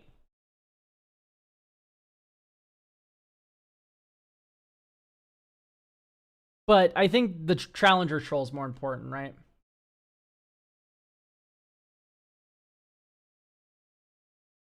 I'm going to ditch Karlak.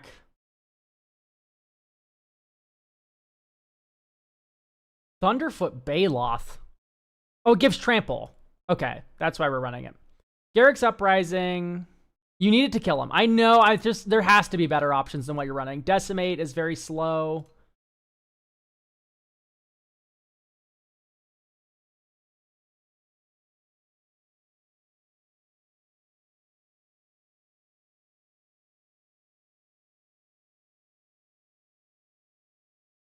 What if we ran like a little bit of a Delirium kind of package? I love the Delirium package because it gives you so much consistency. That's my main thing. So instead of running all these crash throughs and shit, you can just run tutors and then just like find the shit you need at any given moment. You know what I mean? That's what I really like. The goal of this deck is to do the Ansrag bullshit. Why aren't we tutoring for the things that make the Ansrag bullshit happen? You know what I mean? And the Delirium package is really just the best way to do that.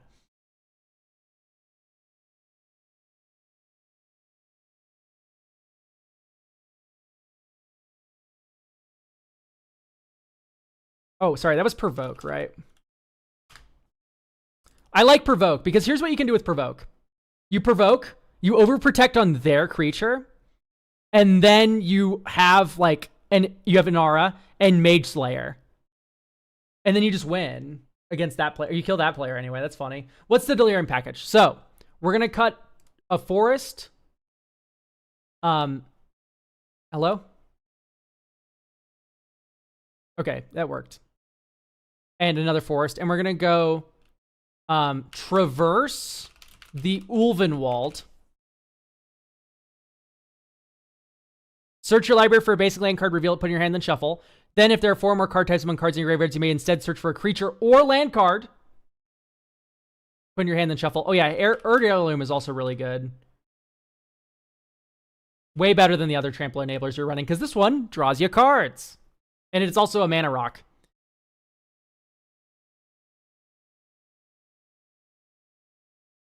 All right, so Traverse the Ulvenwald in, Malevolent Rumble.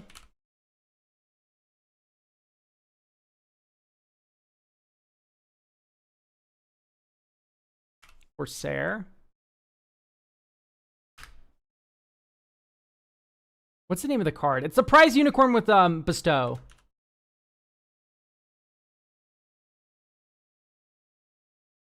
Noble Quarry. Ah, it's 6 mana. That's too much. I mean, it's less than Nemesis Mask, I guess. Johnny Cash? Question mark, question mark, question mark. Yeah, Johnny Cash. What about it? Cash Grab. Cash Grab is pretty decent. I would think I would prefer... Nah, Cash Grab is pretty good.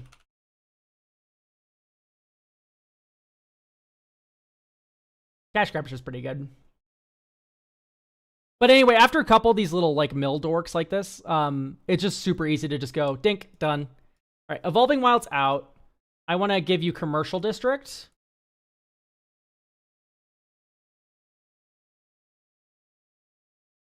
Commercial District, which is, and then the fetch land, Wooded Foothills, which is really cheap in terms of fetch lands. I think I'm going to stop at like 270. That's going to be my budget ceiling. Johnny Cash Fentanyl collab win. I hate to break it to you, but Johnny Cash is probably transphobic. And he's also dead. But, you know, Brain Exploding, Tarfire. Do not put Tarfire in your commander deck. I'm begging you. I'd rather you run the stupid end card, Lignify. Right. Ding. That's how you can get your Kindred kicks. Terrifying Presence. Let's read. Ooh, that card's very good for this deck. You're right. I like that a lot. Melt Strider.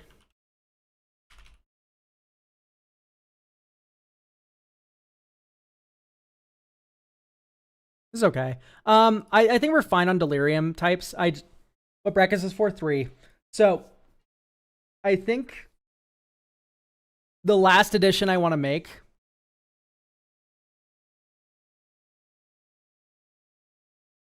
Glimpse the Impossible. I found it. Grizzum, I hate to break it to you, man. We stopped looking at Kuja maybe 10 minutes ago. And we figured out the name of the card.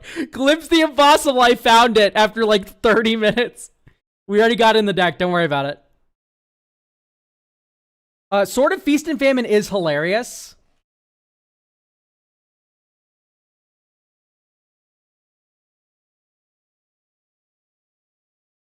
Elk, please. Invasion Plan, Goreclaw. Oh, Goreclaw's pretty decent. Let's read Bubble Matrix. Prevent all damage that would be dealt to creatures. That's fine. Invasion Plans.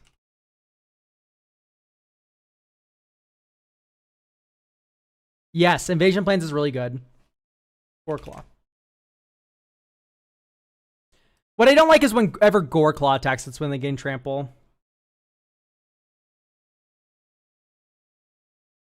Strength of Will.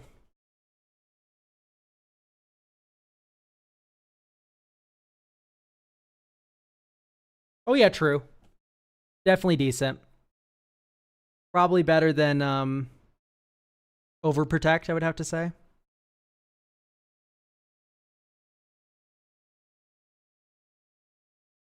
Or at least Torrid Vigor. Yeah, fair, but it also makes Anzarug cost 2 less. Yeah, for 4 mana. You know what else makes Anzarug cost 2 less? Like, Explosive Vegetation. Like, you know what else does it? Gwenna, Eyes of Gaia. Right? Like, there's a lot of things that make Anzarug more easy to cast. Let's run Secure Tribe Elder. Alright, let's play Dest.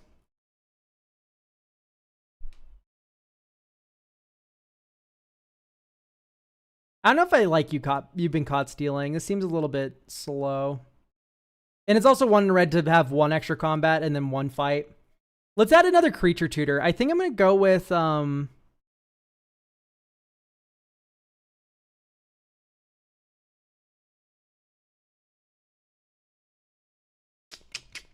what to go for? Signal the Clans. We don't have enough things that do different things, I feel.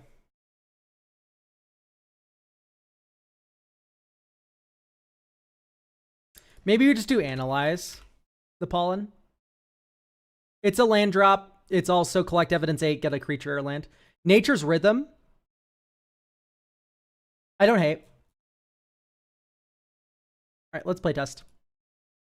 Surveil 1. Llanowar Elves on top. Cinderglade tapped. Llanowar Elves. Rockfall Vale. We do control 2 or more other lands. Let's drop. Rhythm of the Wild.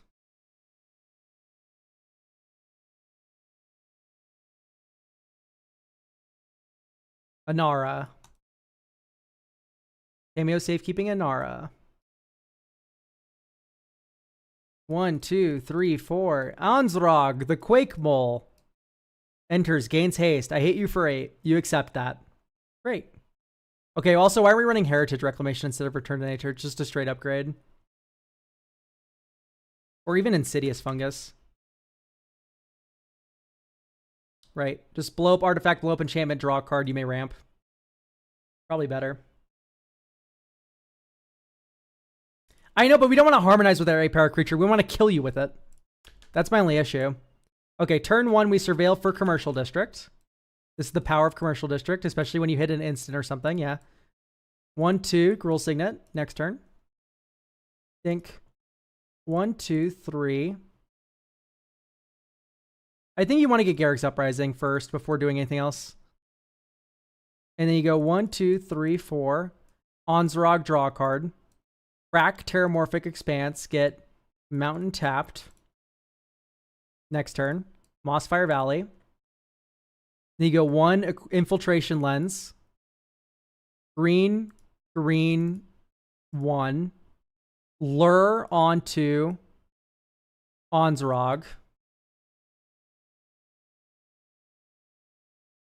Move to combat, swing. Dink, dink, Gaia's Gift. Give it a counter. And then we're drawing 6 cards.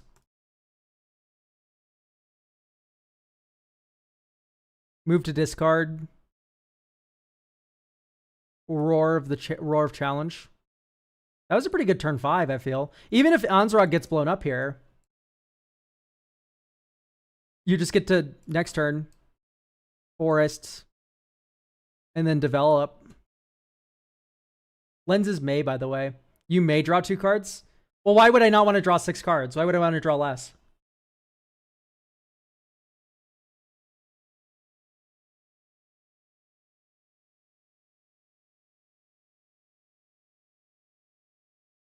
Deck out. I have 77 cards left. What? Actually, I'm going to decline my Rhystic Study draw trigger. I already have enough cards. No, greed out, man. You're not going to see the bottom of your deck. I joke. I see. Okay. You look upon the terrace seems a bit expensive. Unnatural growth. It's not in the deck, thank God. So Pandrel is, though. Grappling hook. Let's look at grappling hook. I'm unfamiliar with grappling hook. Let's look at it.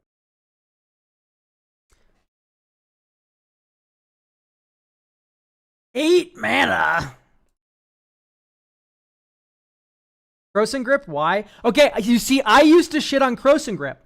I used to be like, Croson Grip, dude, fucking 3 mana for a disenchant? Come on. Have you ever played against Goblin Bombardment? I genuinely need to ask that question. Goblin Bombardment is like all the reason in the world. If you have a regular Goblin Bombardment player, I recommend Croson Grip highly.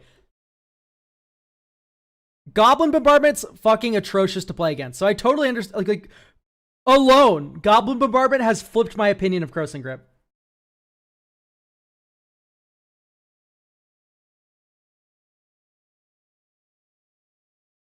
All right, playing Dolmen Gate. No, we're not. Ancient Grudge plus Decimate. So I hate Decimate. Oh, Ancient Grudge is just like the destroy artifact from graveyard kind of deal.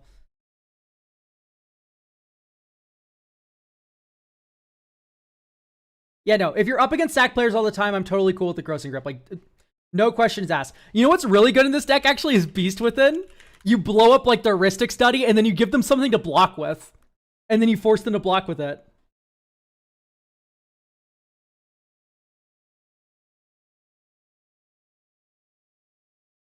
Like, Beast Within's so funny in this deck, because the downside's upside. You want them to have blockers.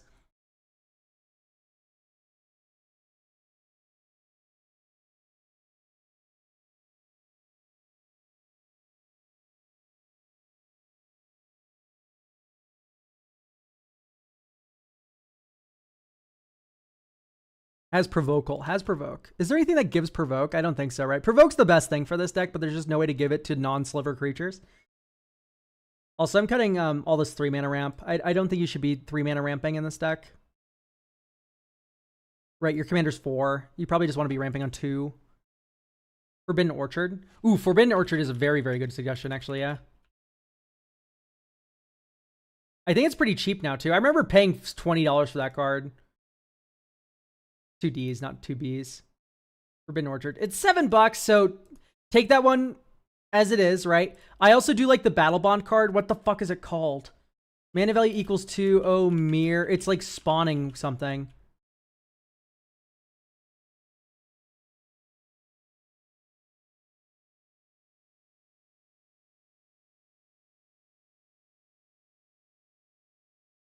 Genesis Chamber, thank you.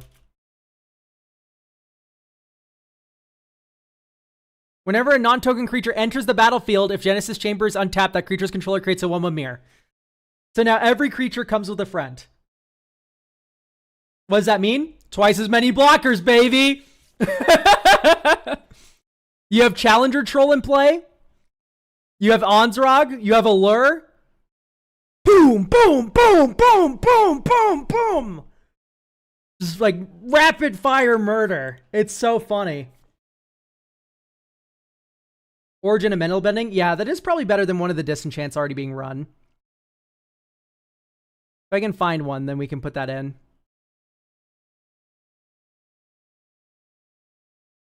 It could be better than like Gaia's Gift, I think.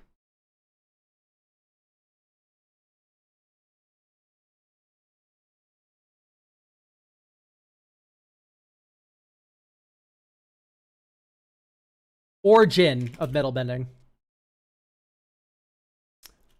Rope is great for this, but a bit pricey. Huh?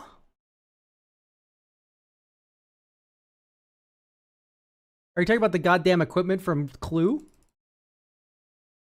Why is this oh, it's pricey to equip, but that's fine. Can't be blocked by more than one creature is a valuable piece of rules text for this deck. All right, I think we will add the Harmonized card, Nature's Rhythm. Still very cheap. And then one more card. I would like to add one more tutor, I think. Just being able to grab like any of the creatures that we need, because we can get trample. We can get can't be blocked by more than one creature now. And we can get indestructible. So that's all the 3 pieces we need for Ansrek to start killing people. Meld-Striders is just better than Rope. Yeah, you just run both, I guess. I didn't realize this was can't be blocked by more than one creature. That's my fault. Fauna Shaman. Yeah, Fauna Shaman we don't run enough creatures for. Search, library, sort USD.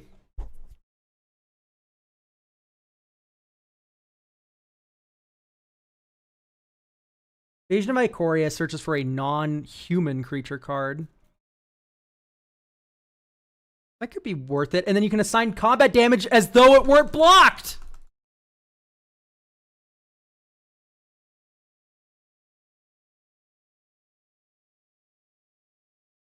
Oh my god, it's literally perfect. If you defeat the battle, Ansrek just starts killing them. It's like the super trample enabler. Dope. All right, let's cut.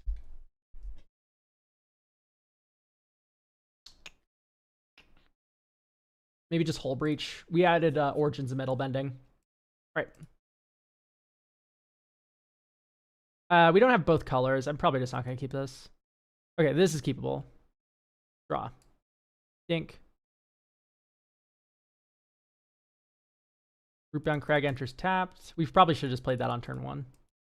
That doesn't really matter. Okay, next turn. We have 2 more lands. I just pass here. You go 1, 2, cash grab. 1, 2, 3, 4. Mill 4 cards. You get Cinderblade. No, that's basics. Just get Mountain back. Graveyard. Okay, we now have 3 types in our graveyard. 1, 2. Ansrag. Forest.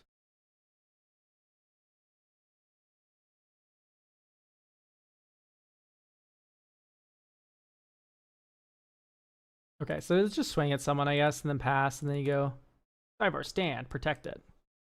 Remove your artifact or enchantment. And then we miss our land drop. That's a pretty bad game. Maybe Vigor's too expensive. Maybe Zopandrel's a bit win more. That's my thoughts, I think.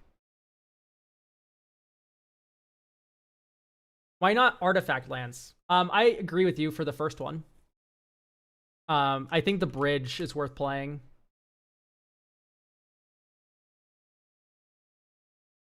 Flagwood Bridge. I don't like Terramorphic Expanse, or that's it. So Terramorphic Expanse out, and then we put in Ash Barrens. Yeah, so Pandrel, and I even think Vigor is not worthwhile. Just because now with the tutors, right, you go Nature's Rhythm, X is 6. Hey, surprise, you get Anara. That's effectively getting, that's what we get, it's effectively Vigor, right? Because if we have infinite combats anyway, like that's the joke that we're trying to achieve. Dolmen Gate, and that's the reason why I don't want to add Dolmen Gate, is like, we just tutor for Anara. Like, we just have the option here.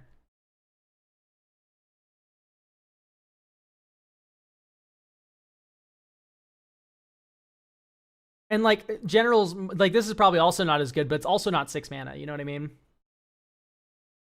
Maybe you should add like Fnatic. Or maybe Overgrowth again.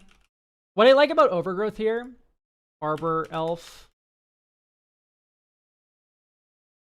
What I like about Overgrowth here is that it lets you play Ansrag the next turn and then hold up a 1 mana protection spell.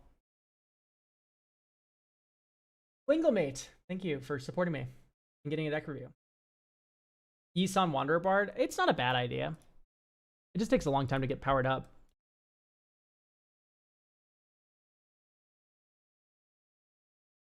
Type 4.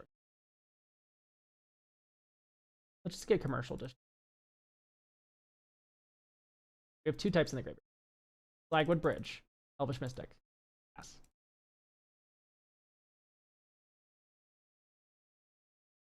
Lignify your thing.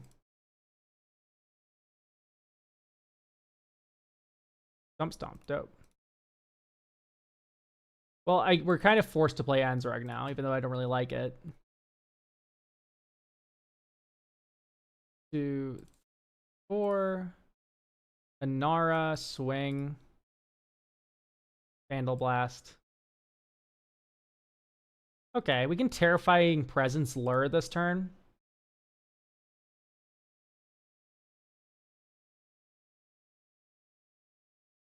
Okay, 1, 2, Terrifying Presence. Or maybe just cast lure. I don't know. Swing. Yay! I mean, we're just missing land drops here, and this isn't really our fault. It's a lot more just circumstance. I mean, here you get to go a little crazy with Kessig. Right, you go 1, 2, Kessig for 0, and then you have lure, but this probably got blown up before then. So I think this is about good to go.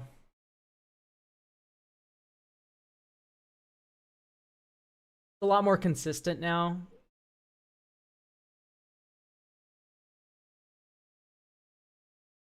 Oh, let's pop it. What about FOMO for extra combats? Actually, very good suggestion. It's better than the Karlach that was running. I mean, we already kind of get infinite extra combats, but yeah, let's run Fear of Missing Out as well. Right, because we have Delirium all the time. And it's actually pretty cheap now. This used to be like an $8 card. Probably just cutting... Farseek's kind of okay. Let's cut Manamorphose.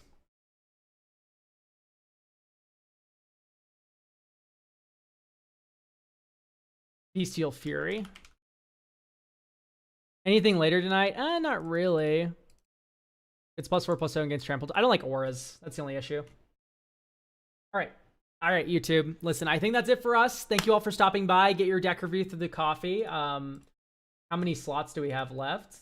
Tuesday this coming week, we have 4 slots left.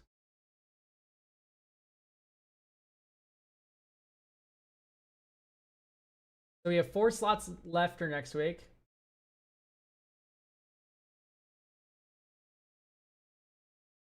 So get your slots there. There's the link. Oh, YouTube got it. Okay, great. But with that, I'm going to close out on YouTube. Twitch, stick around.